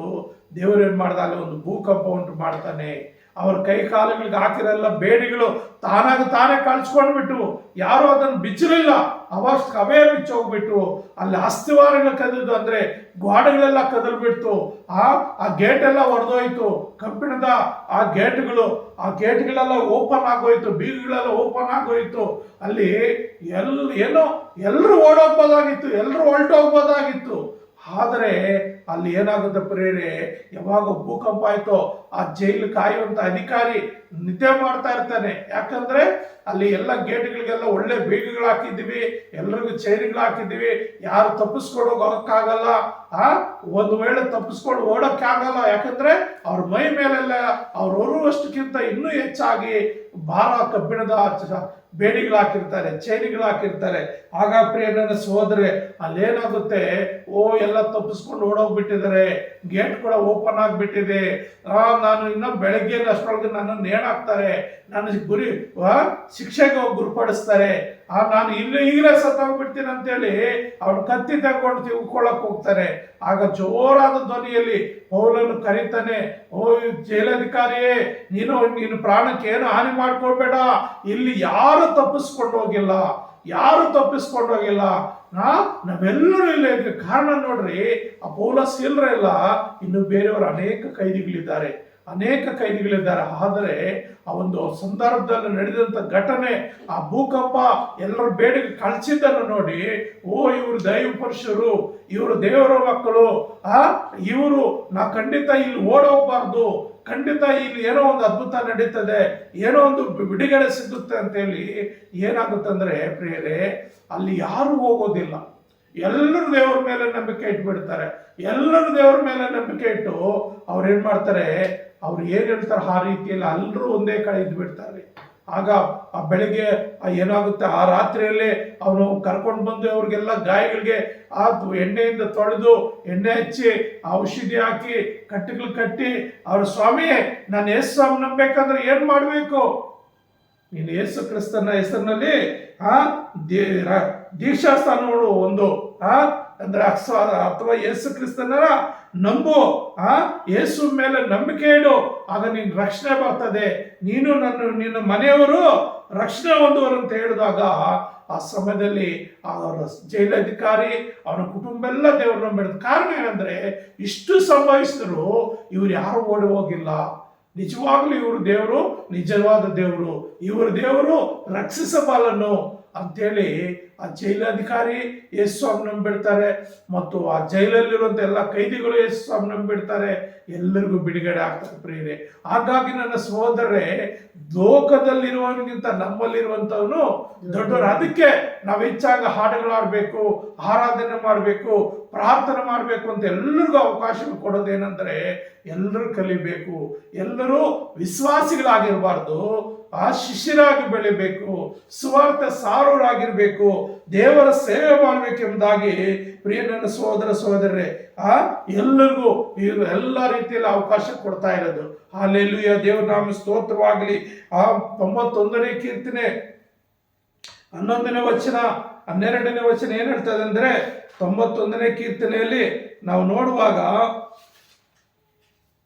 91ನೇ ಕೀರ್ತನೆ 11, 12ನೇ ವಚನದಲ್ಲಿ ಈ ರೀತಿಯಾಗಿ ಬರೆಯಲ್ಪಟ್ಟಿದೆ ನೋಡ್ರಿ. ಏನಂದ್ರೆ, ನೀನು ಹೋಗುವಲ್ಲ, ನಿನ್ನನ್ನು ಕಾಯುವುದಕ್ಕೆ ಆತನು ನಿನ್ನ ವಿಷಯವಾಗಿ ತನ್ನ ದೂತರಿಗೆ ಅಪ್ಪಣೆ ಕೊಡುವನು. ಹಲ್ಲೆಲೂಯಾ ಪ್ರಿಯ ನನ್ನ ಸಹೋದರರೇ, ಮತ್ತೆ ಅಲ್ಲಿ ನೋಡುವಾಗ ನಿನ್ನ ಕಾಲು ಕಲ್ಲಿಗೆ ತಗಲದಂತೆ ಅವರು ನಿನ್ನನ್ನು ಕೈಗಳಲ್ಲಿ ಎತ್ತಿಕೊಳ್ಳುವ. ಹಲ್ಲೆಲೂಯಾ. ಸಿಂಹಗಳ ಸಿಂಹ ಸರ್ಪಗಳ ಮೇಲೆ ನಡಿವೆ, ಪ್ರಾಯದ ಸಿಂಹವನ್ನು ಘಟ ಸರ್ಪನ್ನು ತುಳಿದು ಬಿಡುವಂತ. ಅಂದ್ರೆ ನಾವು ಒಂಟಿಗಿರಲ್ಲ, ದೇವರು ನಮ್ಮ ಸಂಗಡ ಇದ್ದಾನೆ. ನಾನು ದೇವರನ್ನ ಭಯಭಕ್ತಿಯುಳ್ಳನಾಗಿ ಎಷ್ಟೇ ಕಷ್ಟ ಬಂದರು, ಶೋಧನೆ ಬಂದರು, ಸಮಸ್ಯೆಗಳು ಬಂದರು, ರೋಗಗಳು ಬಂದರು, ಪೌಲನ ಹಾಗೆ, ಯೋಬನ ಹಾಗೆ, ಸೀಲನ ಹಾಗೆ ನಾನು ದೇವರನ್ನ ಕೈ ಬಿಡೋದಿಲ್ಲ, ನಾನು ದೇವರನ್ನ ಆತ್ಕೊಂಡಿರ್ತೀನಿ, ದೇವರೊಂದಿಗೆ ಜೀವಿಸ್ತೇನೆ ಅಂತಾಗಿ ನೀವು ದೇವರೊಟ್ಟಿಗೆ ಜೀವಿಸುವಾಗ ಯೇಸು ಕ್ರಿಸ್ತನ ಏನ್ ಹೇಳ್ತಾನೆ, ನೀವೆಲ್ಲರೂ ನಾನು ಬಿಟ್ಟು ಹೋಗುವಂತ ಸಮಯ ಬರ್ತದೆ. ಆದ್ರೂ ನೀವೆಲ್ಲರೂ ಬಿಟ್ಟು ಹೋದ್ರು ನಾನು ಒಂಟಿಗಿನಲ್ಲ, ನನ್ನ ತಂದೆ ನನ್ನ ಸಂಗಡ ಇರ್ತಾನೆ. ಹಾಗಾಗಿ ಲೋಕದಲ್ಲಿ ನಿಮ್ ಸಂಕಟಗಳುಂಟು, ನೀವು ಭಯಪಡಬೇಡಿರಿ, ಈ ಲೋಕವನ್ನು ಜಯಿಸಿದ್ದೇನೆ ಅಂತ ಹೇಳ್ತಾನೆ. ಆದ್ದರಿಂದ ಪ್ರಿಯ ನನ್ನ ಸಹೋದರ ಸಹೋದರಿ, ನನ್ನ ತಂದೆಯಾದ ದೇವರು, ನನ್ನ ರಕ್ಷಕನಾದ ಯೇಸು ಕ್ರಿಸ್ತನು ನೀವು ಆತನ ಸಂಪೂರ್ಣವಾಗಿ ನಂಬಿ ಆತನ ಮೇಲೆ ನಂಬಿಕೆ ಇಟ್ಟು ಆತನೊಂದಿಗೆ ಜೀವಿಸುವುದಾದ್ರೆ ಆತನೇನ್ ಮಾಡ್ತಾನೆ ಅಂದ್ರೆ, ತನ್ನ ದೂತರ ಕಾಲಿಟ್ಟು ನಿನ್ನೆಲ್ಲಾ ಪ್ರಯಾಣಗಳಲ್ಲಿ ಆತ ನಿಮ್ಮನ್ನು ಕಾಯುವ ಆತನಾಗಿದ್ದಾನೆ. ಆತ ನಿಮ್ಮ ಕಲ್ಲಿಗೆ ತಗಲದ ಹಾಗೆ ಮೇಲಕ್ಕೆ ನಡೆಸುವ ರೀತಿಯಲ್ಲಿ, ಸಿಂಹ ಸರ್ಪಗಳ ಮೇಲೆ ನಡೆಯುವ ರೀತಿಯಲ್ಲಿ, ಘಟ ಸರ್ಪಗಳನ್ನಂದ್ರೆ ಸೈತಾನ ಎಲ್ಲ ಅಂಧಕಾರವನ್ನ, ಸೈತಾನ ಅಧಿಕಾರವನ್ನ ತುಳಿಯುವಂತ ಶಕ್ತಿ ದೇವರು ನಿನಗೆ ಕೊಡುವ ಆತನಾಗಿದ್ದಾನೆ. ಹಾಗಾಗಿ 34ನೇ ಕೀರ್ತನೆ 19ನೇ ವಚನದಲ್ಲಿ ನೋಡುವಾಗ, 34ನೇ ಕೀರ್ತನೆ 19ನೇ ವಚನ ಏನ್ ಹೇಳ್ತದೆ ಅಂತ ನೋಡುವಾಗ, ಇಲ್ಲಿ ನಾವು ನೋಡ್ತೇವೆ, ಆ ನೀತಿವಂತರಿಗೆ ಸಂಭವಿಸುವ ಕಷ್ಟಗಳು. ಹಲ್ಲೆಲೂಯಾ ಪ್ರಿಯ ನನ್ನ ಸಹೋದರರೇ, ಇಲ್ಲಿ ಬಹಳ ಸ್ಪಷ್ಟವಾಗಿ ಹೇಳ್ತಾ ಇದೆ, ನೀತಿವಂತರಿಗೆ ಸಂಭವಿಸುವ ಕಷ್ಟಗಳು ಅನೇಕವಿದ್ದರೂ ಯೆಹೋವನು ಅವೆಲ್ಲಗಳಿಂದ ಅವನನ್ನು ಬಿಡಿಸುತ್ತಾನೆ. ಹಲ್ಲೆಲೂಯಾ ಪ್ರಿಯ ನನ್ನ ಸಹೋದರ, ಯೋಬನ ಹಾಗೆ ನೀನು ನೀತಿವಂತಳಾಗಿದ್ದರೆ ನಿನಗೆ ಸಂಭವಿಸುವ ಎಷ್ಟೇ ಕಷ್ಟಗಳು, ಅನೇಕ ಕಷ್ಟಗಳಿದ್ರು ಅವೆಲ್ಲಗಳಿಂದ ಯೆಹೋವನು ನಿನ್ನನ್ನು ಬಿಡಿಸ್ತಾನೆ. ಯಾವಾಗ ನೀನು ನಾನು ಒಬ್ಬಂಟಿಗಳಲ್ಲ, ನನ್ನ ಯೇಸು ನನ್ನ ಸಂಗಡ ಇದ್ದಾನೆ, ನನ್ನ ಯೇಸು ನನ್ನ ಕೈ ಹಿಡಿದು ನಡೆಸುತ್ತಾನೆ, ನನ್ನ ಯೇಸು ನನಗೆ ನೆರಳೋಪಾದಿಯಲ್ಲಿ ಇರ್ತಾನೆ ಎಂಬುದಾಗಿ ನೀನು ನಂಬುವುದಾದರೆ ಆತನೇನ್ ಮಾಡ್ತಾನೆ, ನಿನ್ನ ಸಹಾಯಕನಾಗಿ ನಿನ್ಗೆ ಎಷ್ಟೇ ಕಷ್ಟಗಳು ಸಂಭವಿಸಿದ್ರು ಆತನವೆಲ್ಲಗಳಿಂದ ಬಿಡಿಸಿ ನಿನ್ನನ್ನು ಕಾಪಾಡುವ ಆತನಾಗಿದ್ದಾನೆ. ಹಾಗೆ ಮತ್ತಾಯನ ಬರೆದ ಸುವಾರ್ತೆಯಲ್ಲಿ 11ನೇ ಅಧ್ಯಾಯ ನೋಡುವಾಗ, ಮತ್ತಾಯನ ಬರೆದ ಸುವಾರ್ತೆ 11ನೇ ಅಧ್ಯಾಯದಲ್ಲಿ ಒಂದು ಮಾತು ಬರೀತಾ ಇದ್ದಾನೆ. 28, 29ನೇ ವಚನಗಳಲ್ಲಿ ನೋಡುವಾಗ, ಎಲೇ ಕಷ್ಟಪಡುವವರೇ, ಹೊರ ಹೊತ್ತವರೇ, ನೀವೆಲ್ಲರೂ ನನ್ನ ಬಳಿಗೆ ಬನ್ನಿರಿ, ನಾನು ನಿಮ್ಗೆ ವಿಶ್ರಾಂತಿ ಕೊಡುತ್ತೇನೆ. ಅಂದ್ರೆ ಎಲೆ ಹೊರ ಹೊತ್ತಂದ್ರೆ ಈ ಲೋಕದಲ್ಲಿ ನಾನಾ ರೀತಿ ಪಾಪಗಳೆಂಬ ಹೊರೆ ಹೊತ್ತಂತವ್ರು, ಕಷ್ಟಗಳೆಂಬ ಹೊರೆ ಹೊತ್ತಂತವ್ರು, ಕಣ್ಣೀರೆಂಬ ಹೊರೆಗೊಳ್ಳುತ್ತಂತವ್ರು ನೀವು ನನ್ನ ಬಳಿಗೆ ಬನ್ರಿ. ಈ ಲೋಕದಲ್ಲಿ ನಾನಾ ರೀತಿ ಕಷ್ಟಪಡುವಂಥವ್ರು, ನಾನಾ ರೀತಿ ಹೊರೆಗಳನ್ನು ಹೊರುವಂಥವ್ರೆ, ನೀವೆಲ್ಲರೂ ನನ್ನ ಬಳಿಗೆ ಬನ್ರಿ, ನಾನು ನಿಮ್ಗೆ ವಿಶ್ರಾಂತಿ ಕೊಡುತ್ತೇನೆ. ನಾನು ಸಾತ್ವಿಕನು, ದೀನ ಮನಸ್ಸುಳ್ಳವನು ಆಗಿರೋದ್ರಿಂದ ನನ್ನ ನಗುವನ್ನು ನಿಮ್ಮ ಮೇಲೆ ತೆಗೆದುಕೊಂಡು ನನ್ನಲ್ಲೇ ಕಲಿತುಕೊಳ್ಳ್ರಿ. ಪ್ರಿಯ ನನ್ನ ಸೋದರ, ನನ್ನ ನಗುವು ಅಂದ್ರೆ ಒಂದು ನೇಗಿಲು ಉಳ್ಬೇಕಂದ್ರೆ 2 ಎತ್ತುಗಳು ಕಟ್ತಾರೆ. ಹಾಗೆ ದೇವರು ಯೇಸು ಕ್ರಿಸ್ತನು ಒಂದು ಕಡೆ ನಿಂತುವುದಾದ್ರೆ ನೀನು ಇನ್ನೊಂದು ಕಡೆ ನಿಂತು ಯೇಸು ಕ್ರಿಸ್ತನೆಂಬ ಸಿಲುಬೆಯನ್ನು ನಿನ್ನ ಮೇಲೆ ಹೊತ್ತುಕೊಂಡು ನೀನು ನಡೆಯುವಾಗ ಎತ್ತುಗಳು ಉಳಿಯುವಾಗ ಆ ಉಳುವಾಗ ಪ್ರಿಯನ ಸಹೋದರೇ, ಆ ಎತ್ತುಗಳನ್ನು ಓಡಿಸುವಂತ ಆ ಒಬ್ಬ ರೈತನೇನಿರ್ತಾನೋ ಆತನು ಒಂದು ಎರಡು ಎತ್ತುಗಳು ಒಂದೇ ಸಮವಾಗಿರೋದಿಲ್ಲ. ಒಂದು ಎತ್ತು ಬಲವಾಗಿರ್ತದೆ, ಒಂದು ಎತ್ತು ಬಲಹೀನವಾಗಿರ್ತದೆ. ಆ ಬಲವಾಗಿರೋ ಎತ್ತನ್ನ ಆತನು ಇನ್ನೂ ಒಂದು ಏಟು ಹಾಕಿ ನಡಿ, ಅದನ್ನ ಜೊತೆಯಲ್ಲಿ ಎಳ್ಕೊಂಡು ಹೋಗು, ಆತನ ಆ ಕಾಡಿ ನಿನ್ನ ಮೇಲೆ ಇದೆಯಲ್ಲ, ಅದು ನೊಗ ನಿನ್ನ ಮೇಲೆ ಇದೆಯಲ್ಲ, ಎಳ್ಕೊಂಡು ನಡಿ, ಅದನ್ನು ಸಪೋರ್ಟ್ ಕೊಡು ಅಂತೇಳಿ ಅದನ್ನ ಏನ್ ಮಾಡ್ತದೆ, ಆ ಬಲವುಳ್ಳಂತ ಎತ್ತಿನ ಜೊತೆಯಲ್ಲಿ ಬಲಹೀನ ಎತ್ತು ಕೂಡ ಎಳ್ಕೊಂಡು ಹೋಗುವ ಹಾಗೆ ರೀತಿಯಲ್ಲಿ ದೇವರು ನಡೆಸುವ ಆತನಾಗಿ. ಹಾಗಾಗಿ ಯೇಸು ಕ್ರಿಸ್ತನ ಒಂದು ಕಡೆ ನೊಗ ಹಿಡ್ಕೊಂಡಿರುವಾಗ ಇನ್ನೊಂದು ಕಡೆ ನೊಗವನ್ನ ನಿನ್ನ ಬಸದ ಮೇಲೆ ಹತ್ಕೊಂಡು ಹೋಗುವಾಗ ಖಂಡಿತ ಆತ ನಿನ್ನನ್ನ ನಡೆಸುವ ಆತನಾಗಿದ್ದಾನೆ. ನನ್ನ ನಗುವನ್ನು ನಿಮ್ಮ ಮೇಲೆ ತೆಗೆದುಕೊಂಡು ನನ್ನಲ್ಲಿ ಕಲಿತುಕೊಳ್ಳ್ರಿ. ಅಂದ್ರೆ ನೀನು ನನ್ನೊಟ್ಟಿಗಿರುವಾಗ ನನ್ನಲ್ಲಿರುವಂಥ ಎಲ್ಲ ವಾಗ್ದಾನಗಳು ಒಂದೊಂದಾಗಿ ನೀನು ಕಲಿತುಕೊಂಡು ನೀನು ಧೈರ್ಯವುಳ್ಳವನಾಗಿ, ಆರೋಗ್ಯವಂತನಾಗಿ, ಐಶ್ವರ್ಯವಂತನಾಗಿ, ಎಲ್ಲ ರೀತಿಯಲ್ಲಿ ಸಮಾಧಾನ, ಭಯ, ಭಕ್ತಿ, ಪ್ರೀತಿ, ಕರುಣೆ, ಸಹನೆ ಇವೆಲ್ಲಗಳನ್ನು ನೀನು ಕಲ್ತ್ಕೊಂಡು ನಿನ್ನ ಜೀವಿತದಲ್ಲಿ ಮುಂದುವರಿಬಹುದೆಂಬುದಾಗಿ ಆತನು ಹೇಳ್ತಾ ಇದ್ದಾನೆ. ಆದ್ದರಿಂದ ಪ್ರಿಯ ನನ್ನ ಸಹೋದರೇ, ಯೇಸು ಕ್ರಿಸ್ತನು ಹೇಳ್ತಾ ಇದ್ದಾನೆ ಪ್ರಕಟಣೆಯಲ್ಲಿ 3ನೇ ಅಧ್ಯಾಯ 20ನೇ ವಚನ ಏನ್ ಹೇಳ್ತಾ ಇದ್ದಾನೆ? ಪ್ರಕಟಣೆ 3ನೇ ಅಧ್ಯಾಯ 20ನೇ ವಚನದಲ್ಲಿ ಏನ್ ಹೇಳ್ತಾ ಇದೆ? ಇಗೋ ಬಾಗಿಲಲ್ಲಿ ನಿಂತುಕೊಂಡು ತಟ್ಟುತ್ತಾ ಇದ್ದೇನೆ, ಯಾವನಾದರೂ ನನ್ನ ಶಬ್ದವನ್ನು ಕೇಳಿದರೆ ಕೇಳಿ ಬಾಗಿಲನ್ನು ತೆರೆದರೆ ನಾನು ಒಳಗೆ ಬಂದು ಅವನ ಸಂಗಡ ಊಟ ಮಾಡುವನು, ಅವನು ನನ್ನ ಸಂಗಡ ಊಟ ಮಾಡುವನು ಎಂಬುದಾಗಿ ಹೇಳ್ತಾ ಇದೆ. ಹಾಗಾಗಿ ಪ್ರಿಯ ನನ್ನ ಸಹೋದರೇ, ದೇವರು ನಿನ್ನ ಹೃದಯ ಎಂಬ ಬಾಗಿಲ ಬಳಿಯಲ್ಲಿ ಆತ ನಿಂತುಕೊಂಡು ತಟ್ತಾ ಇರುವಾಗ ಪ್ರಿಯ ನನ್ನ ಸಹೋದರ ಸಹೋದರಿ, ನೀನೇನು ಮಾಡ್ಬೇಕಂದ್ರೆ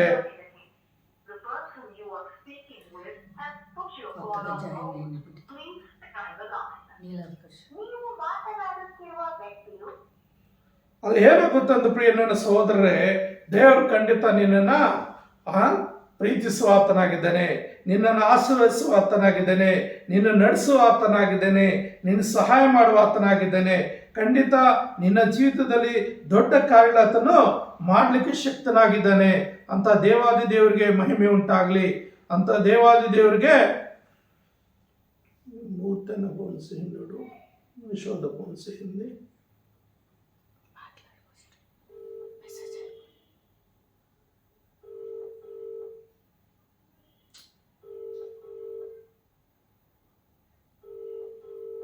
ಒಂದು ನಿಮಿಷ. ಸಾರಿ, ಹಲೋ, ಲೈನಲ್ಲಿ ಇದಮ್ಮ. ಹಾಂ ಸರಿ ಕಳಿಸಿ. ಅಮ್ಮ ಚಿಂತಾಮಣಿ ಕಡೆಯಿಂದ ಇದ್ದೀರಮ್ಮ? ದೀಪಕ ఏదో లైన్ కట్ అయింది. Okay, thank you. ದೇವ್ರ ನಾಮ ಸ್ತೋತ್ರವಾಗಲಿ. ಪ್ರಿಯ ನನ್ನ ಸಹೋದರರೇ, ಇಲ್ಲಿ ನಾವು ನೋಡ್ತೇವೆ, ಇಲ್ಲಿ ಏನಾಗುತ್ತಂದ್ರೆ ಖಂಡಿತವಾಗಲೂ ನಮ್ಮ ದೇವರು ಒಳ್ಳೆಯವನು, ಆ ಒಳ್ಳೆ ಕಾರ್ಯ ಮಾಡುತ್ತ ದೇವರು.